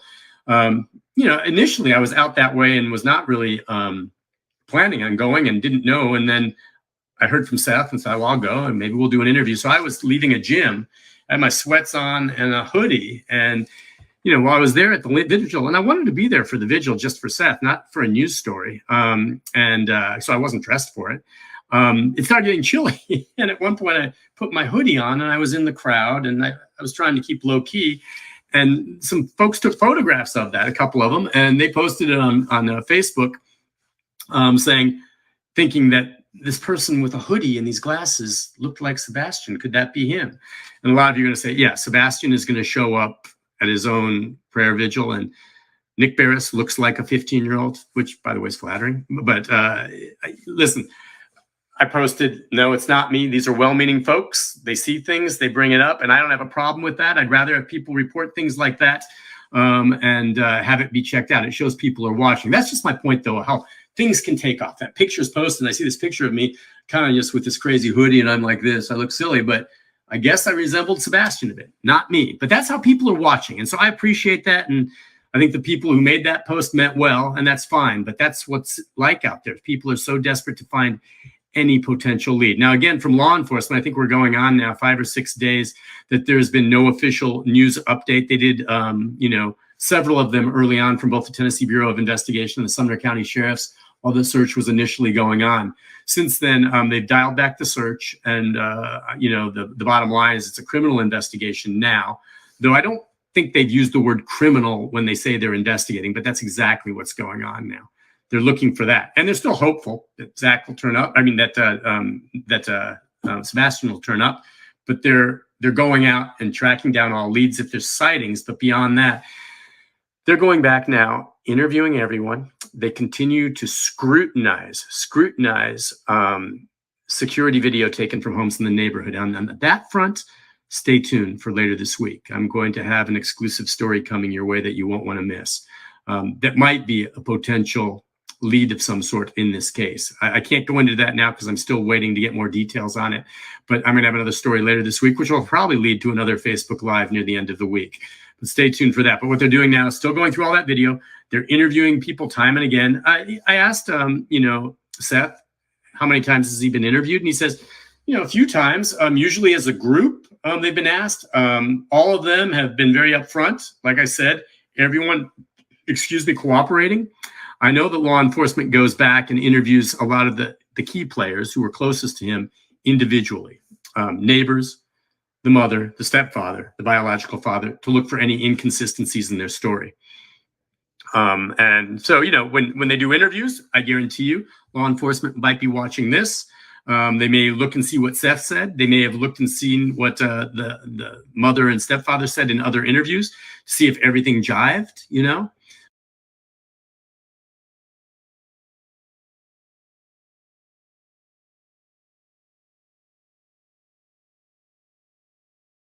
Okay, I'm here. I know, pal, you're nervous. Okay. Come here, buddy. Let's go. Come on. Close that off. And then I'm going to go quickly to the interview, like that Nick Baris did with him, but it was only a couple minutes long. Apparently it was a lot longer, but that's not it. That's not it. Okay, well, let me click on it. It's not that one. It's this one here. Okay, it's a couple of minutes long. Exactly 2 weeks ago, we were just learning about the disappearance of Sebastian Rogers from Sumner County. Today, the search continues. The case, though, we know is now a criminal investigation. Thanks for being with us at 6, everyone. I'm Rory Johnston. And I'm Kelsey Gibson for Carrie tonight. For the first time, we are getting a look at family video of the missing 15-year-old. Sebastian's biological father gave it to Nick Baris during an exclusive on-camera interview. Seth Rogers shares custody of his son, and the deputy with the Davidson County Sheriff's Department spent the past 2 weeks looking for Sebastian. I'm hoping he's still alive. That's my main hope right now, is that he's not deceased. I mean, I keep praying that he's alive. I keep praying that somebody's going to see him, that somebody's going to call 911. Seth's 15-year-old son disappeared barefoot and with a flashlight from his mother and stepfather's home in Hendersonville, either late on Sunday, March 3rd or early that Monday. Seth knows the key to finding his son may come from a tip. Several photographs have already been made public, and now he's released 2 video clips of Sebastian. In this first one, you see Sebastian up front on the left in yellow shorts, participating in a tug-of-war with fellow students. And if you watch, he got swung around at the end like a little rag doll, and it's like, well, he gave it his best. This second video shows Sebastian walking at his middle school graduation. I was very proud of him. I mean, he successfully completed something. Seth says his son, who is autistic, is not a wanderer. He finds it highly unlikely Sebastian would leave in the middle of the night barefoot, based on an experience his son had as a child. He decided that he wanted to step into a mound of what he thought was dirt, and it was fire ants. And since then, it's always been, he doesn't like to get his feet in the dirt. He likes to have his socks and shoes on. Seth won't rule out the possibility of foul play, that someone is involved in his son's disappearance. And if Sebastian is able, he says he needs to call for help. He needs to call 911. And if somebody has him, you need to give him back. He's my son, and he doesn't belong to nobody, but damn it, he's mine. And he's mine. Nick Baris, News Channel 5. Today, authorities have named no suspects and say that all of Sebastian's parents continue to cooperate with the investigation.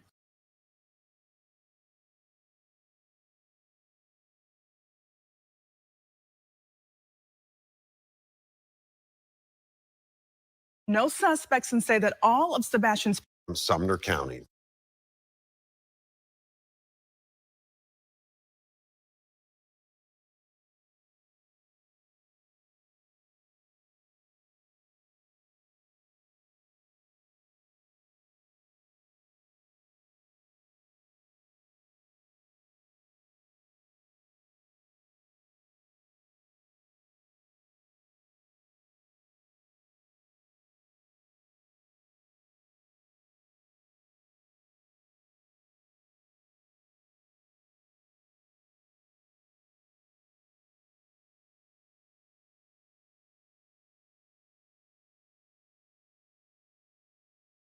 Oh, sorry. I was muted. Thanks. Thank you. Thank you. Okay, so what I said was that was pretty much like all of the latest information to do with Seth Rogers in regards to Sebastian Rogers. I'm so glad that that he's coming out of the woodwork and speaking out now. You know, in a sense, and he doesn't seem to have any issues. You know, like I said, talking now and just kind of, you know, answering the questions that he's able to, like he said, right? Like, you know, it's a different police department. He works for the Davison Police Department, but it's not like they're going to give him any inside intel about the case. They just really want to know, you know, like where he's searching and what he's doing. And it just breaks my heart to listen to Seth Rogers.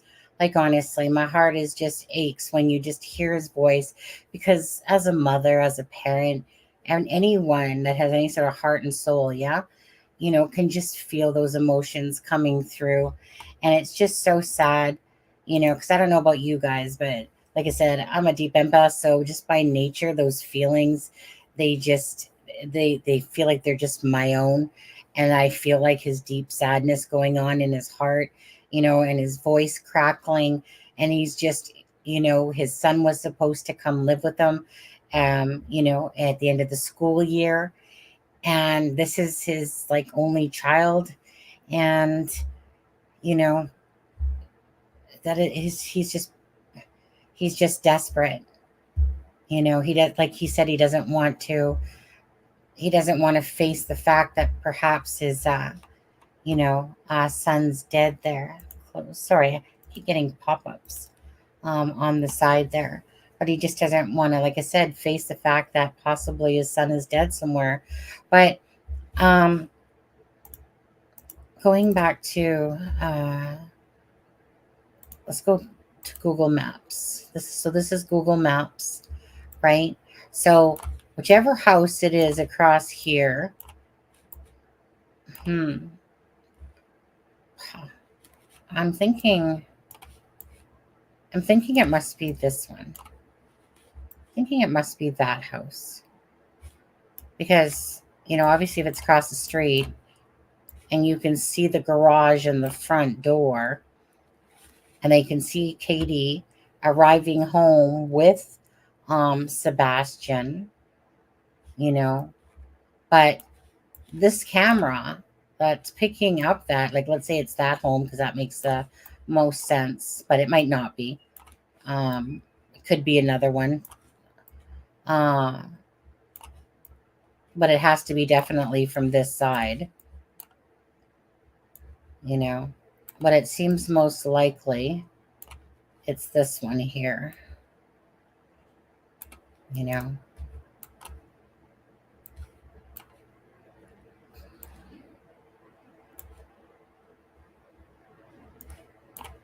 I'm making you guys seasick a bit, aren't I?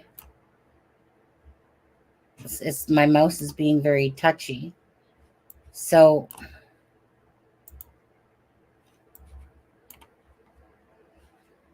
this camera can see here and here. So this camera would also be able to see, you know, if some sort of perv was driving around acting suspicious, right? This camera would be able to see that. This camera would be able to pick up somebody leaving their vehicle and heading towards the house. Lisa, I think it was you that said perhaps somebody was in that house when they had left, and then, perhaps waited. Possibly. Not seeing that myself. But, what about John Bonet, right? You think about John Bonet's case there. I'm seeing a flashlight missing. I'm seeing that the child went out himself. And that after that point, I think something sinister happened to him, that someone spotted him walking on the road, or playing in that construction area, and that perhaps someone took an opportunity. There's nothing in me. Like, do you know what I mean? There's no camera footage. This neighbor would have had some sort of, I gotta go back to my Google Earth here.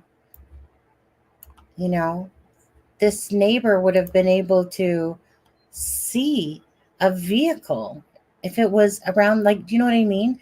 That I'm sure that person that owns that camera, I'm sure that they were with a magnifying glass trying to look to see if they saw any signs of Sebastian leaving, let alone that it would capture somebody else. So, I mean, is it plausible that someone came in the house through the back way and it wasn't on the camera, and snuck into the house, perhaps the Cavalcante case, on that house that he was in? Who knows? I still think myself that he left, that Sebastian snuck out. I don't know why, but that just seems the most practical thing out of all of this. There's no camera footage. There's nothing. They would have given it to us if there was any droplet of a car, a vehicle, a person, a suspect of Sebastian. We would have seen it. Hi, Mr. Electric. Right? Because it has to be what makes the most sense and common sense, of what is likely to happen, considering, most of our lives, if you're watching crime stories and stuff like that, usually things don't veer off too far from the truth, towards a certain line. So if we look at it, as if, what information don't we have? And if we don't have footage and there's no cameras in their home, and there's no camera from this neighbor picking up any suspicious vehicles or stuff like that we know about, again, they would be providing us with that on the news, because they would want to put, if there was a suspicious person, like they do on the news, they'll ask you if you have any information, and then they'll show you what this suspicious person was wearing, or his movements. They'll show you the vehicle and ask you if you see a vehicle, blah, blah, blah, blah, blah, or if Sebastian Rogers left out the front door, and he went into a certain direction, we would have that. But there's not. So the police would know. So first of all, the stepfather, Christopher Proudfoot, right? He's been working away for about a week, according to Seth Rogers. That was kind of like a typical thing, is that, that Katie would go down there on the weekends that Seth Rogers had Sebastian, that the stepfather had Sebastian. Sorry, the bio dad had Sebastian, that she would head down to Memphis to be with her husband, Christopher. So does that sound normal? Absolutely. So, like I said, I'm not going to sit there and not believe the guy. I don't believe that he was there. Like I said, there's phone pings. There's everything underneath the sun to show data, device data from all that stuff, GPS, your phone, et cetera, to show where you were, right? So I don't believe that the stepdad had anything to do with this whatsoever. The mother seems absolutely distraught herself, even though they might have done some weird things on their interviews and, coming out late, you know what I mean? Stuff like that. They did attend the vigil, according to Seth. He said that in the comment section of Pascal's show, that they attended the vigil. So they would mean Christopher and Katie. So that's a little bit of shade off them because it's being posted everywhere that they didn't go to the vigil. And that's what I seen. So I was like, well, that's pathetic, but okay, but anyways, apparently they did go. That takes some shade off of them that they did, considering people are more or less blasting the opposite of that. So, my correction to that, since seeing Seth say that, I'm going to believe Seth that he would know if his ex-wife and that was at the vigil, even though he called it Virgil. But anyways, so all the things that Seth Rogers has said to what, again, Katie and Christopher are saying, like I said, there doesn't seem to be this animosity. There doesn't seem to be these big issues that seems to be going on with Sebastian. Nothing he's made his stepdad or mom aware of, nothing that he's made his biological parent aware of. They talked frequently, like Seth Rogers said, like he talked to his son every day or every other day, like Monday through Thursday. And then when he was at then he would be at his dad's house, his biological dad. Yeah, I showed that at the beginning of this video. And so, yeah, because it's a matter of making sure that people have the right facts, right? So something in a sense more becomes fact, either whether it's through the LE, the police office, through the parents talking, in a sense, meaning as factual as you can be. So if Seth Rogers was at the vigil and he says that they were there, I'm going to take that as more to be with 100% certainty, or at least 99.99% certainty that he wouldn't be making that up, type of thing, or being deceptive. So that to me is more factual, because of course you don't want people out there, putting misinformation. And if there is misinformation and like this, so once I found out that Seth had put that, when I saw it in the chat, I wanted to make you guys aware of that so that you didn't walk away going, well, it's their pathetic parents or whatever, that they didn't even show up for the vigil, so that makes them even look more suspicious, type of thing. No, I want you to have that right information so that you guys can make your, again, own decisions, but at least based on factual shit.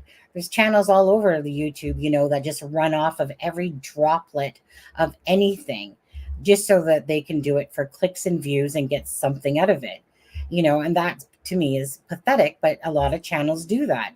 They'll ride it, they'll beat that horse dead, they'll milk that cow till there's no more milk to be had, all for the sakes of clicks and views. And they'll take one thing and twist it, or turn the title into this or that. I don't like to play those types of games with people. We don't like to do that. We just like to give the information, let you guys have your thoughts, let us have our thoughts, and then hopefully, do you need me, husband? Only if you want to eat. What do I want to eat? Oh, thanks. Oh, thanks. Ooh, thanks. Look at chicken, sweet and sour, rice, and corn. Guess that's every time I do a live. It's usually around time to eat, like dinner time or something like that, and it always gets cold, and I forget about it because I put it off to the side, like I'm going to do now. And I'll eat it in just a bit. But anyways, thank you, husband. But anyways, so to me, again, if there's not all these things, and to me that flashlight is huge. The shoe part, not so worrisome to me. It's really not so worrisome to me because he might have had shoes on and she just has forgotten about them. But the flashlight, to me, in my eyes, because it's not something that a robber or pedo is going to come in and go, taking the flashlight, with amongst all his dirty room, I'm taking the flashlight. Again, so I would think that the mom would have come forth to say something different if the flashlight was actually found. You would think that they would do that because Seth Rogers is still telling the same story of shoeless and flashlight. Right. The thing is people don't disappear. Exactly. So it's either by okay. Just my hi Sunny, this is great news. Congratulations and welcome to the blah blah blah team. Anyways, that's nice. Looking forward to that, to be honest. Creative customer service. In fact, everyone would want a Sunny for customer service. Maybe not everybody, but 99.999%. I do it and I do it well. When you guys know your own strengths and whatever, customer service is mine. And that it just goes to show, like, what I'm doing here on this channel. What we're doing here, but I'm the one that created this channel, is, to bring it up because of bringing awareness to cases. And it's because, like you guys being here, because you guys care. That's why you follow the stuff, right? It's why you guys all are following and watching right now. I'm sure I would like not to think that some psycho is watching right now going, ooh, I just love hearing about stories like this. No, anyone that's watching right now, it's because you guys have huge hearts, because you care, and you care for whatever reason it is that brought you into the true crime, and these stories, and stuff like that. So it just goes with my thing: customer service, caring. I care about people. I care about helping people, even if say a parent doesn't give a shit if you are helping or not. I would like to think that regardless of anything, that the point is you're not doing it for self-rewarding reasons. You're just doing it because you care. This case, Sebastian Rogers, it's bugging me. I'm sure it's bugging a lot of you, because it is perplexing in the sense of, right, people just don't disappear. Something happened to Sebastian. Either he left that house himself, or someone helped him disappear, in the house, or he did go on a walkabout and he got abducted. It's not actually, as much as I want to feel like it's out of the realm, it's not really out of the realm. There's so many people that, especially when you're watching true crime, you could just be randomly walking down a road and some guy comes up to a girl and shoves them in the car and stuff like that. Well, maybe someone asked Sebastian and it was a bad person. There's still pedophiles in the area. There's still these predators that, are just looking for their munchies on kids and stuff like that. So it couldn't shock me if he happened to be maybe at this construction site. Somebody saw him, asked him if he needed a ride, and he gets in the vehicle, type of thing. That doesn't shock me, because to me, there's like a couple things. They've searched everywhere, but that doesn't mean that he wasn't overlooked. But what are the chances that he avoided every single camera along the way on his venture to walking in some woods, maybe falling into a creek, even though he's a good swimmer? We've heard he's a good swimmer, just doesn't like to get dirty, type of thing. So what are the chances of all that falling into play? Well, it's possible, but it's just more highly unlikely. So it is still possible that somehow he avoided every sense of a camera along the way, ended up in the woods, which aren't too far from his area, and hurt himself, fell in the water, bonked his head, who knows, and they just overlooked him. Is that possible? Sure. Or is it possible that the dogs picked up a track at this construction site, and that could be a good legit hit, and then it just disappeared? Why? Because somebody saw him, offered him a ride. He was maybe saying sure because he felt, I don't know, maybe did he know the area? Did he feel lost? His mom said he didn't go outside that much, so maybe he didn't overly know the area, or maybe he did see the construction site, saw some Tonka toys, was thinking about, woohoo, Minecraft, right? We're talking about a child that's 15, but not really 15, and there's a lot of adults that play Minecraft, but Minecraft, is a huge game. And it's about digging under the earth, and creating rooms and different things, right? It's all about digging. So it wouldn't shock me if that intrigued him for Minecraft, if he saw this area where there's these bulldozers around and ventured out there and snuck over there, and didn't mean to get, say, abducted or lost or whatever the heck happened, possibly. But there's nothing there showing that the parents had anything to do with it. The stepdad wasn't home. You can't, make a mountain out of a molehill that's not there. You can't create that if it's just not there. If they have the digital evidence to say that he was in Memphis, right? Like Seth said, they handed over their phones to say what they were saying was truthful. So people can't just keep making up shit to sit there and go, well, I'm going to believe this part of it, but not that part. The stepdad must have had to do something with it because whatever. No, he wasn't home. He wasn't even in. It was captured on camera. So you have to kind of be smart there and take that out of the equation, I would think, because it already has been proven that he was in Memphis, and for longer than what most people thought, because Katie, they didn't really give us an exact timeline. So we were thinking, like, was it 1 day, 2 days? Obviously, he says he had to drive home from Memphis. So we know for sure that there was a good day in there. But now we know that he was gone longer, as what Seth Rogers said. So to include Christopher in this seems absurd to me. So we X him off, at least in my eyes. The mother, okay? That's the only person out of all of this who we have to believe in what she says for the most part. Data shows that Katie arrived home back with her son on video footage from the neighbor across the street. That's factual. Hey, Sharon. Yeah. Hey, guys. So, oops, sorry, just little pop-ups there. So my thing again is this, right? If the mom is saying that at 9 o'clock she told Sebastian to go to sleep. Okay, so we have to believe the mom or not believe her at that point. Again, right? I'm not feeling any malicious vibes from her interviews at all. I'm seeing a hurt mother. It's just very distraught. And that Christopher is more of the leader, just like I am. I'm a leader by nature, that I will literally, if I need to do something, I will put on those big girl panties, and trust me, not that I wear any, but just kidding. Okay, let's go. Forget that.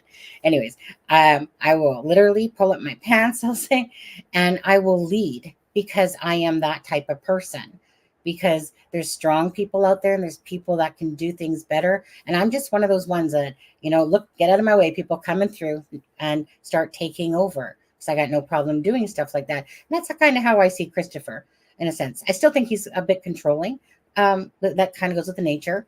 But I think that he's one of those people that just, he's not the actual biological father. So his emotions are going to be what they are. They came across, like a lot of people thought, more like he was representing the family, the way like a spokesperson type of idea. But I get that, right? His personality is what it is. And if it comes across that way, but again, I'm eliminating him, because he's not even in my scope of things, because he already has, a timeline. The biological dad is a deputy sheriff. He was at work. He has an alibi. So it becomes down to the mom. The mom saying at 9 o'clock that she told Seth to go to Sebastian to go to bed. I believe. Oh, let's look at that for a second again. Okay, just to show you. Let's go over to share. I think it's here. Okay, the video.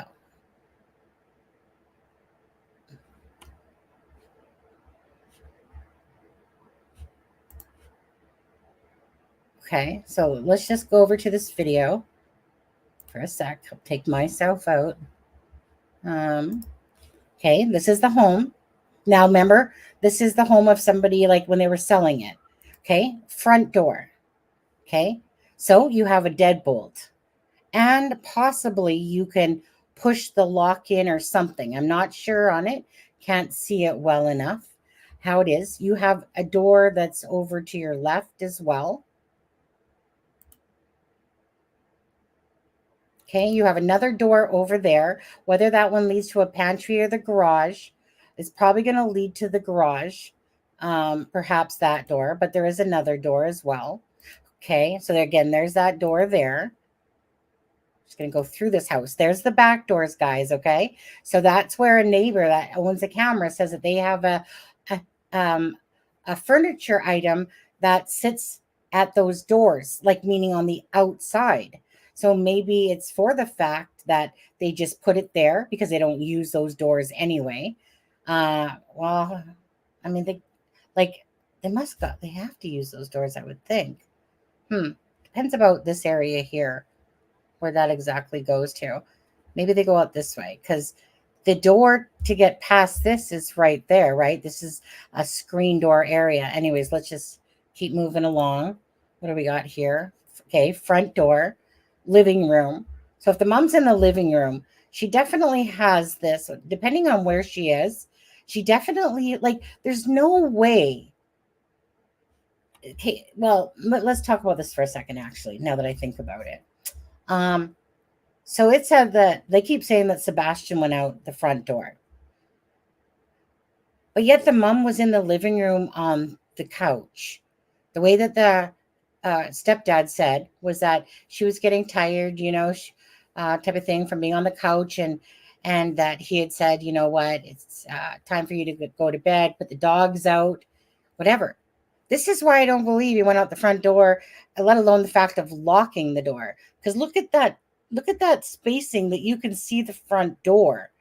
So how could he possibly sneak by her unless she was wandering around the house with the phone, and then Sebastian snuck out, and then she did her nightly lockup and locked the door without realizing that he had snuck out, because he ain't sneaking out of any of these doors if the mom is in the living room.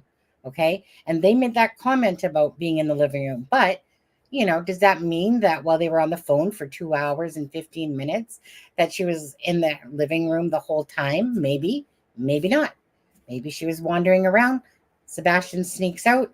So if you guys look right here, this is where there's going to be some bedrooms in this section here, right? This house is, like I said, it's like a loft. I don't know, whatever you guys want to call it. Split level, whatever you want to call it. Okay. So right over here where the, get off my screen. Where this light fixture is, that's going to be stairs. The only stairs that I see in this home, and they go up to that big loft we're going to see in a second.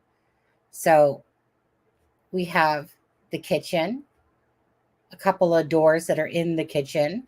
Obviously, one's going to be pantry type of thing, laundry, and one's going to be to the garage. Okay, so let's keep playing this. So there's the stairs that go upstairs. You can see by this piece here, that means the stairs are going upwards, which we'll see in a second. Kitchen. I'm still curious what's over in this section. If the sofa is around here, like what's in that, where that door is. Let's see if they show it. Okay, there's the stairs going up. Okay, so if Sebastian's room, what happens to be, not this room. So I'm still curious on that. Let me take a look at that, because I'm pretty sure it's not here. Right? I want to go right here for a sec and then see how that plays out. Okay, so then they go into the bedrooms. So these would be the bedrooms, and if you're looking outside the windows, so these would be the bedrooms on that door. Like, remember when you come in the front door, and then to the, I guess it would be to your right, if you were coming in the front door, then there's that hallway there that would have these bedrooms. Okay, you can see in the windows where the trees are, and the trees are like right there. So this is really well on the main floor. See, now they take us upstairs, and this is the loft. So my question again to Seth, so Seth Rogers or any part of the Proudfoot family or whatever, to me, if you're, like I said, you're watching this show, and I said, Seth, I sent a message to your phone number, if that is indeed your phone number. If not, again, at crimingshame@gmail.com, because there are definitely questions that I think that you haven't even thought of yourself if you are watching this live, or maybe after watching this live, if you come across this channel, that some of these questions, was his bedroom in this loft, or was it on the main floor? Again, big difference. Oh, you asked your wife and she hates you today. She said, nope, come here and let me club you in the head for asking dumb questions. Perfect. I'm late. What did Charmaine congratulate Sunny for? Oh, my new job that I got. I got an offer for a job that I was waiting for. So I don't start till March 24th though. So anyways, it's working at Miranda head office in a big food company for customer service. You know, your loyalty points. You just tell me how to use my loyalty points. Yeah, that type of thing. Anyways, customer service representative is what it would be called. Anyways, really nice perks. And after 3 months, once you pass your probation, you can actually work from home for 3 days of the week if you want to. Woohoo! Yeah. Thank you so much. I think it was my twin that said, I hate people that wear shirts with this. And I'm just like, you hate life. Who are you kidding? Anyways, going back to this again. Okay, I'm just trying to make sense of this with you guys. I'm putting the thoughts out there. I'm the only one that's with the ability to talk on this live. But for anyone that's watching here, perhaps, like you guys have insightful thoughts that you put into the chat, or perhaps you're just lurking from Twitter or something like that. But anyways, always feel free to come back and put your thoughts in there, because not only do other people see them, of course, but it helps you try to, like this case, people are trying to figure out what happened to Sebastian. And I'm just trying to be logical about the whole thing, and show you reasons. So if some of it resonates with you, or you go, yeah. So I think it does matter where his bedroom was in conjunction to where, if he did leave the house himself. So again, this is like a loft. So do you think that they gave Sebastian this entire, again, this is the loft right up here. Okay. The windows. Obviously, this is the house. The garage is on this side, so that means that the kitchen's on that side. And then the back, it's almost over. We're going to show the backyard. Oh, sorry, my bad. Is this picture turned around? Sorry, this is the garage. This is the kitchen and living room area. This would be the bedroom area to where the doors are. So this would be the side of the house where the bedrooms would be on. So who had the loft? Was it used for an office space, or was it Sebastian's room? Again, depending on what door he left out of, because I can't see him going out that front door. So here's the back door. Now, again, I don't see any other door here. So according to Trev Time, the person that has the camera that saw Katie and Sebastian arriving home said that they have a piece of furniture in their back that basically goes against those interior doors, is what it sounds like, so that it's not one of those doors that they would use. Doesn't overly make sense to me though, because this seems to be the prime way to go through that screen and out the door. So that would seem odd to me, but hey, I would love to see pictures. If anyone lives in the area and, has a nice big scope on their camera, I would like to know, because that seems strange to me that you would put furniture in front of really the only door that you would go out to the backyard from. So that doesn't make sense to me. So that's one of those things that might be true. It just doesn't make sense to me. Why would you block off the one door that's leading you to this door to go down into the backyard? Most people want to be able just to go, maybe. I'm not seeing another door. Like, unless there's like another door. I don't know. That's a window. Yeah, it just doesn't make sense. It doesn't make sense about that. It's not that it's not true. It just doesn't make sense. Anyways, so that's the glimpse of the backyard.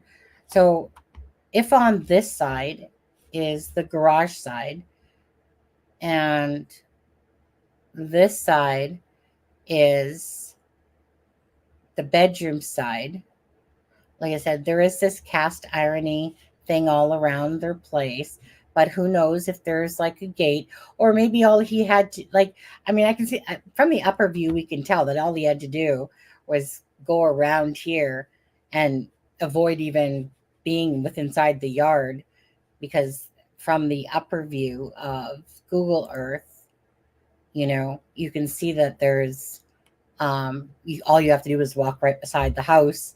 So I'm very curious about that whole, front yard thing. Miranda, you go on. I was going to say you stop, but no, you keep going, Miranda. Thank you. Thank you. I need my love cup filled like anybody else on there. So hey, if you want to fill it, you can just fill in where my husband doesn't. That's all. But he did bring me dinner. Ooh, it's getting cold. You guys like sweet and sour pork? I love Chinese food. I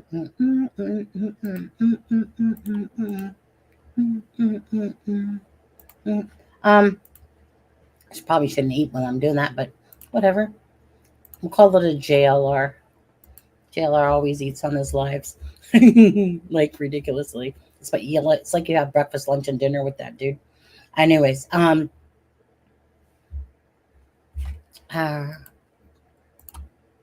share screen. We'll go back to you guys. Yeah, sweet and sour. Yeah. I'm going to go. Oh, no, that's not where I want to go. I want to go to here again. But okay. Well, let me come back to you guys. Okay. Totally have to go to the washroom. I'll totally be right back. I'm just gonna, you guys, just talk amongst yourself. Pretend like you're listening to music in your head or something. Actually, don't we have music on YouTube here? Or not YouTube, but on Streamlab here. What do we got?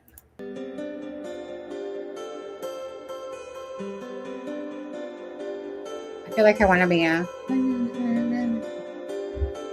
dance pop.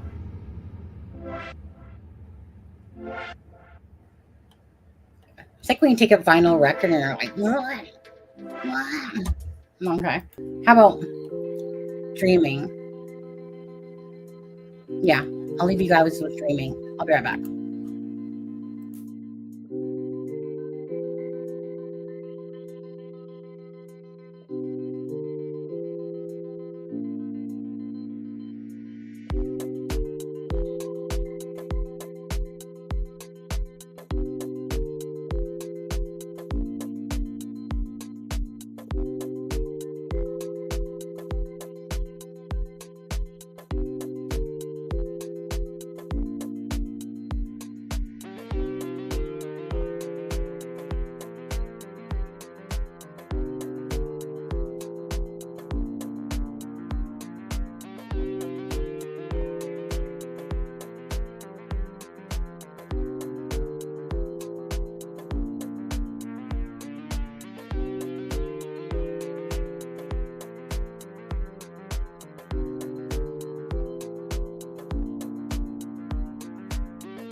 Okay.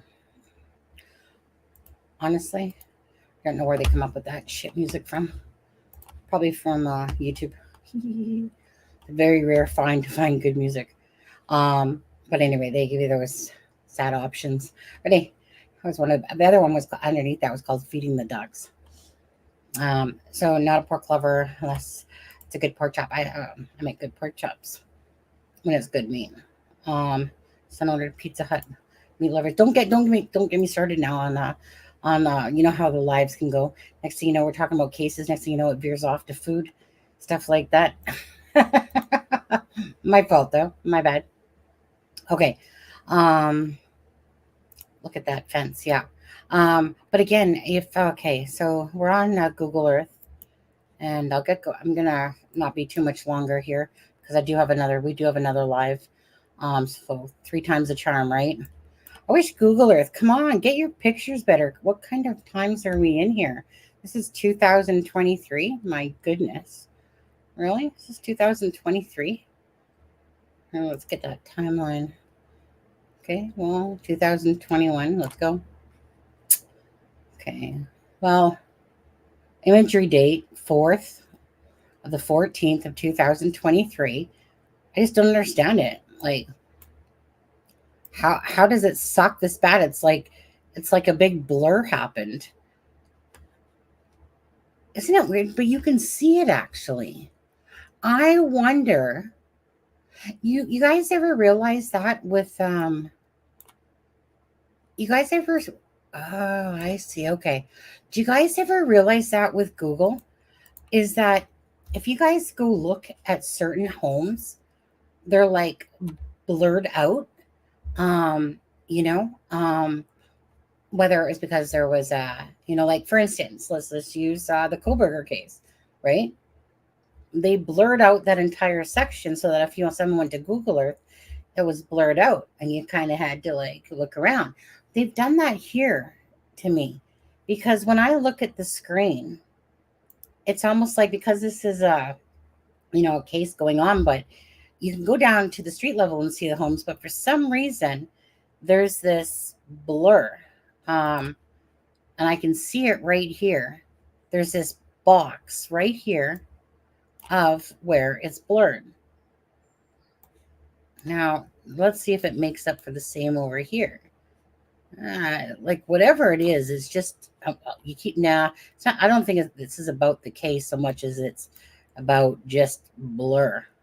Because I should be able to look at this pretty good, you know, and I can go down to Street View. So, anyways, this is the home. Well, let's here. Let's come back over to let's hold on. Let's take little dude here and plunk little dude's ass on Kelly Lane. We want to look for 100. Hold on, am I going the right way? Nope, wrong way. Wrong way. I want to go this way. Hey, there's the red Jeep. Wonder if that's to do with Delphi, way over in Tennessee. So we want to go. Get up. Let's go. Giddy up. We want to go to 1014. And we want to go, see, so the home is right here, right? And so, here, let me go a little bit further again. Okay. You guys see that? The home is right here. Okay, he doesn't really have to go very far where he doesn't have to go be in his yard. He literally just has to go towards that other neighbor's house on the side of the house that really doesn't have a lot of light to it or anything, you know, and come out through here and just down this way, cross right through here, right there, and then boom, you know, he's going to be at that construction site without being seen. Hence why, I mean, the thing is that a scent was picked up at this construction site. And then the way that Seth tells it, you know, like the dog went around and they didn't tell him if it was inside or just the exterior of this construction site. You know, like I said, he didn't have to do much to bypass any cameras whatsoever. It's a kid that's in black that literally all he has to do is cut through the yards, which got trees around them too. And like I said, it's not like every person has a camera on their house, but maybe they might have a doorbell camera, a ring door camera, but that's different, you know. again, there's like the school is right here. So you could definitely see some young punks hanging out in a like in a small town that's boring ass. You look for anything and everything to do. So, there's a football field here, whatever, but you can see, but usually like punks and whatever kids when they're bored, they sit there and they sneak into these houses being built, get on top of the tractors that are out there and stuff like that. So it wouldn't shock me if something happened with Sebastian in this area and a vehicle gets involved and that Sebastian perhaps is abducted, that he just ventured off with this flashlight to go check out this. Like I said, whether Minecraft comes into play here, I can't help it. I don't normally go to something like that, but Minecraft is about digging and so for him, did this area excite him? Did he see it and he wanted to go check it out? Like on his way back home with his mom or whatever, did he see it and he wanted to go check it out because of, like I said, I'm thinking Minecraft, digging underneath the ground, stuff like that, right? Did he just want to go check it out? And did someone come in his path? I would like to think that, and I would like to think that he's still alive. I have more hope for Sebastian than I have for Elijah Vu. I don't believe Elijah Vu's with us at all. Elijah Vu, it's just a matter of time to me of finding his body. It would be a damn right miracle if that child is alive, and I just don't see it. That child was being abused, neglected. But I have more hope for Sebastian Rogers than I definitely do for Elijah Vu. At least with Sebastian Rogers, it doesn't look good, but there's still hope. There's still hope that some dirty old perv or granny, has them down in their basement or something like that. Because that's the best, whatever. I don't know, again, what your guys' thoughts are. I'm just not, from everything we've known, there's nothing that showed the mom leaving the house again, that Sebastian, is what? Like you know what I mean? It's not like she cooked him in a pot or something like that, or hid him in an attic and they couldn't find him. They've been to that house multiple times, I can't see it. Just can't. I'm not getting the vibe at all. Can't see it. So for me, I exclude the mom. We do have to believe certain things she's trying to tell us. How truthful they all are, not sure. But if you got no camera footage and a neighbor can see the front door and the garage side, you don't think that neighbor would see that mom leave, in her vehicle at some point? So it doesn't add up. It doesn't sound right, right? It just doesn't sound right. There's no information to show that. So to me, she's off my radar because there's nothing to show that. A neighbor has a camera that could capture the mom leaving. What's she going to do with Sebastian? Hide him in the house and people think that somehow that the police haven't gone in there and searched it well enough, that he's somehow sitting in an attic board somewhere behind some mysterious door number 13, some sort of secret room in the house. Maybe he is a construction worker, but I doubt it. It just that's letting my mind wander to the extreme to me. So I don't see that. There's no footage. There's no footage of Sebastian leaving, which means that he had to have left. Either they didn't see him because it's too dark, or he left a different way, and other than the front door. Like I said, let me just sneak out of here. Oops, let me lock the door on my way out. Let me not put any shoes on and do that. So I'm not buying it. He probably could have had socks on. I'm guessing that he actually had shoes on. If I was to put some money down, but not swear on my life, if I was to put some money down, like 10 pesos or something like that, something ridiculously high, I'm going to say that kid had shoes on of some sort and not just socks. Okay, either socks or some sort of element on his feet.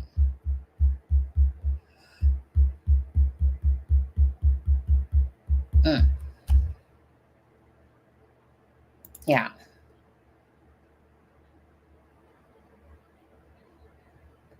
Absolutely, Lisa. Yes, I did, Miranda. Talking about the one from Pascal. Yeah. Yeah, I put that at the start of this live. Statistically, autism elopement ends in water, sadly. And you correct, right? Yeah, the thing is, I mean, I keep seeing this live from a certain YouTuber that keeps making titles, about the parents' guilt and stuff like that, and that, parents guilty. There's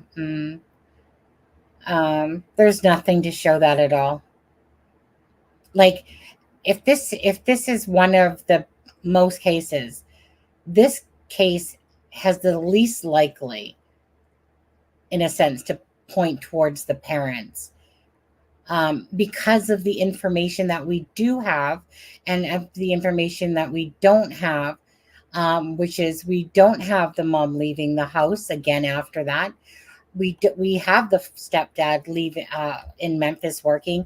We have the stepdad who's a deputy sheriff in Clarksville who has an alibi. So this is the least likely that probably people should be looking at the parents. But you know what? It's the world of true crime. And like I said, some people are from planet Mars. Some people are from planet who knows. Some people are from Earth and are more grounded, more common sense, whatever. Can't control any of those people. Only can control my thoughts, my what I show and stuff like that. And sadly, that's just the way of the world. And it's sad, but you know, I can't sit here and put blame on these parents. I don't feel it. There's nothing showing it. The evidence is pointing to the fact that they did have nothing to do with it. And it's more pointing to that Sebastian left the house on his own, if anything. Oh, I think I caught his, but he bored me the other day. Because once they start using all these freaking numbers things and mappy things, also for some reason I just lose interest. There was this one chick I remember just the other night. Okay, let's just put it this way. There's a bunch of wannabe freaking psychic mediums or mediums out of there, card readers, whatever you want to say, and then there's truly good ones in life. On the internet, I don't know if they're just trying to make a buck or think that they got some sort of freaking card tarot, because I'm the first one that's about spirituality and believing and knowing that there's another side besides this realm. Okay, I've had the experience. I get it. I've been to a couple amazing mediums, and I've been to I'd say 90% shit mediums, the ones that couldn't tell their ass from a hole in the wall type of thing. But anyways, so I was watching this one chick, and I don't even remember her name. And it was only because it showed up in my feed, and I was like, whatever. And she had the mom was guilty, and I don't know what it was, but she was, I couldn't stand watching her. All I know is that because she was just sitting there, and you know that you know what's going on. You know this, right? You all know that the mother, and I'm just like, lady, holy shit. I put up with her for another couple minutes, and I was just like, just get to the effing card reading. And within a second, like really a minute of even watching that, I was like, okay, so you're like shit. You're literally shit. How do people like me? Well, I don't watch her normally. I just happen to click on it. I was like, how do people actually watch this lady without, like, her things that she does would annoy any person, I would think. I didn't even look at her subs, to be honest. I was just like, I cannot do this, Anyways, it was kind of like a laugh for me. But anyways, there's so many people out there that think that they have this God-given gift and that they can just read some cards and, da-da-da-da-da-da-da-da. I take everything with a grain of salt. There's really good people out there that have really good, again, powers or whatever you want to call them.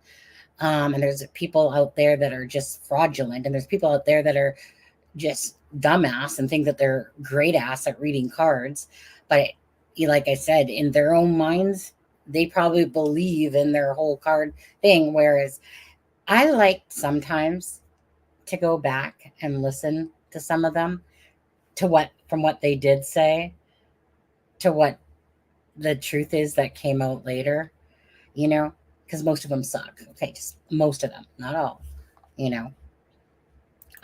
Rochelle does a really good job, the psychic sleuth. There's, Jojo, or Joy Catcher. There's a few. There's the Reckoning. You know what I mean? People that seem more grounded. I know that there's Donna Serafina and stuff like that. I just have a hard time because she mumbles when she talks. Anyways, I'm just going to say that. If somebody's so close-minded that they don't believe in any of that stuff, again, enjoy your life.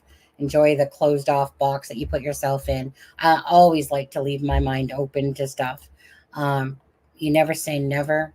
But again, I've had my own experience, so I don't need anyone to validate it for me or anything like that. I'm just living my life and my way of doing things and stuff like that. Just trying to, be a decent human, care about people in life, and, just try to live by the decent standards of the world while amongst the fucking, pedos and murderers and shit people of the world. Oh, the tampon or the going back to the beginning to listen to that. Okay, go back to the beginning.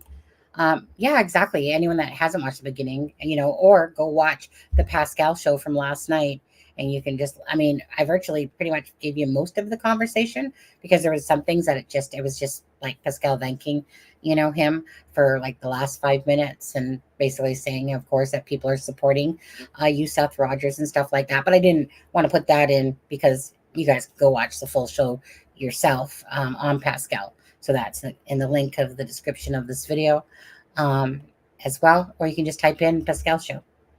It is the best intro song on any channel. Yeah, this one you mean? Yeah.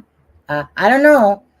It's good, but Criminality has a great one too. And I had made one for the docket with that song, and I love it with his intro for that intro that I made for his.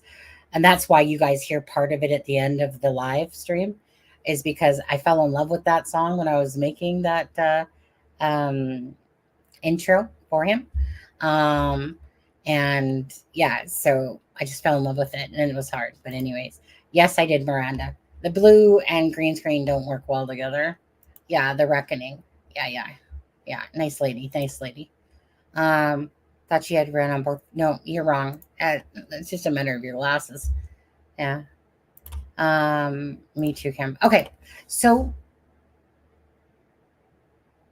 that's about it. I don't think I have anything else besides we're going to be doing a live at 7 o'clock in 5 hours. So, again, if anyone wants to leave a comment in the comment section, if not, hopefully you guys took some information away from this live that helped you yourself, maybe help to, you know how it is, right? 100 brain cells are better than one sometimes, but you know what I'm saying? So sometimes there's things that people say, like in the Maddie Soto case, right? When somebody kind of made that comment about, well, hold on, if he said she was looking for her headphones, wouldn't you be plugging your headphones? And okay, realistically, most people are plugging their headphones into their phone. So when the mom was screaming, like, or basically pointing out to us, she always leaves her phone at home. That's the ADHD in her, type of thing. Like, things like that are suspicious, because it's like, when they give information, but they're not asked of it, but then they put that out there. I just think it's a matter of time to me before Jen Soto has charges filed against her too. I think that they have enough, or I think that they're on their way. Like, at some point that he's going to get murder charges on it. I believe so. I'm not sure what you guys think. I totally forgot to look at my poll that I did on the last live when I put out specific questions to you guys about that. Anyways, yeah. Well, again, again, the dog picked up a scent at that area. Is it too far-fetched to believe that if a flashlight is missing and there's no sign of camera footage, anything to show that Sebastian left through the camera that the neighbor can see, that perhaps he did sneak out the door, the side door, back door, that perhaps he did go out the front door, but because of his black, he just wasn't seen because, there are trees and that in the way. I don't know how flourished they are at the point, but meaning if there is a scent that's picked up by a dog and all he has to do is beeline without even being seen by cameras from the side, is that so unplausible, or is that more of a likely thing? Because to me, it could as a potential definitely of making some sort of sense to what happened to Sebastian. Now, once he reaches this, say, construction site, that's of course, now we're getting into another layer of, okay, so if his scent just disappears, then you have to think that a vehicle was involved, that somehow that he looked perhaps like he was lost. Perhaps it was a hangout for other people. Perhaps there was other people hanging out in that construction site, like the cool kids perhaps, or something like that. And that somebody did something to Sebastian, or maybe a pedo in the area. I don't know, but I'm just saying, in order for that to make sense, you would probably have to think that, either he went into the woods and ended up drowning in water, perhaps, get eaten by a bear, but they couldn't find him yet. I don't know. Sonny, Kim wants Sebastian's address. Sure. I mean, it's been out there. It's 1008 Stafford Court. So that's if you're going to go check that out on Google Maps yourself. 1008 Stafford Court. I don't have no problem saying that because it's been shown multiple times. It's not a secret. We're trying to help bring awareness to the case and to show the area of where what is there, what's not there, what it looks like, about the camera across the road, at least the one that we know of, right? Okay, could be more, but the one that we know of from the neighbor that Trev Time was talking about, and other people have talked about it as well. So again, you would literally have to have, a miracle driver that, like this neighbor that was talking about seeing the mom and Sebastian arrive home.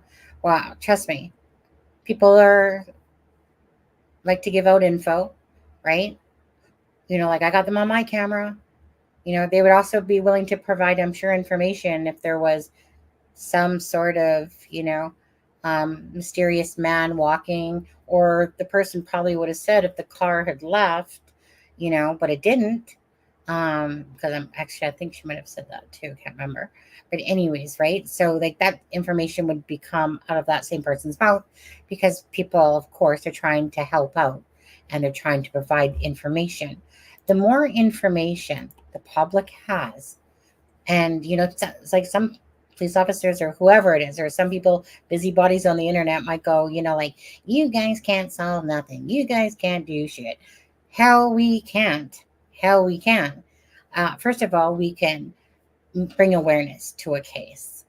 Secondly, if there is boots on the ground that are in the area that like to give a sense of exactly what this would look like and how long to get there, or become involved in the searches themselves, any sort of awareness to a case, whether it's shitty or whatever, it's kind of like celebrities. Good publicity, bad publicity, blah, blah, blah. Right? It still gives them, I can't say that word, publicity. It's like a tongue twister. But anyways, but with Sebastian or any other child, regardless of the shit creators that do it for ulterior motives, they're still bringing awareness to a case. And the whole point is that this is a small piece of what we can do. And then there's those people that might send in for some, they send the searchers some food, some, different things, which is always generous. Anyways, all I ever think about is the Gabby Petito case. When people want to slag on people of true crime or sleuths or internet people, go back to the Gabby Petito case and look how fast she was found because of that van life that went back to their video and literally saw the van and saw, what's his name? Frick's sakes. Why can't I think of his name? And it's because I'm tired now. You guys, Brian Laundrie.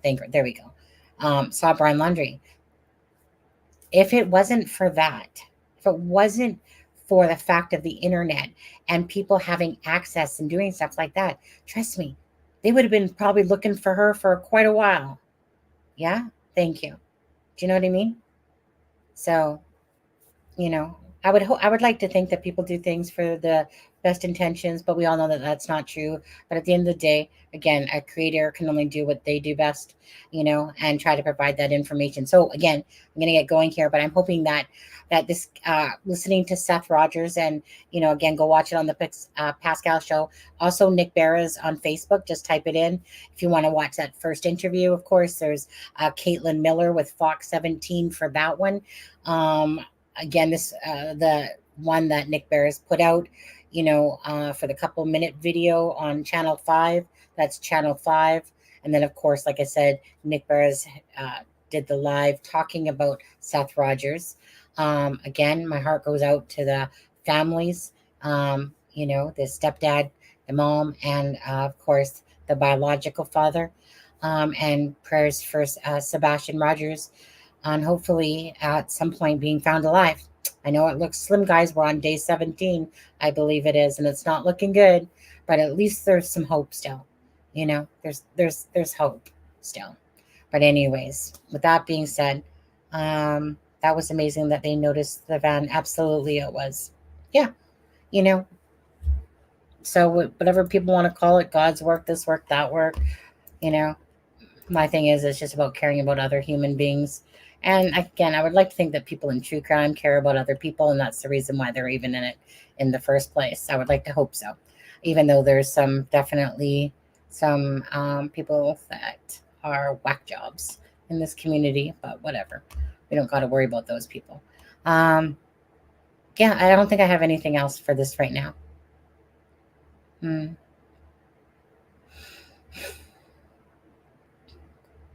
But I really think that the flashlight and this scent on this construction, I don't know, just makes sense to me the most.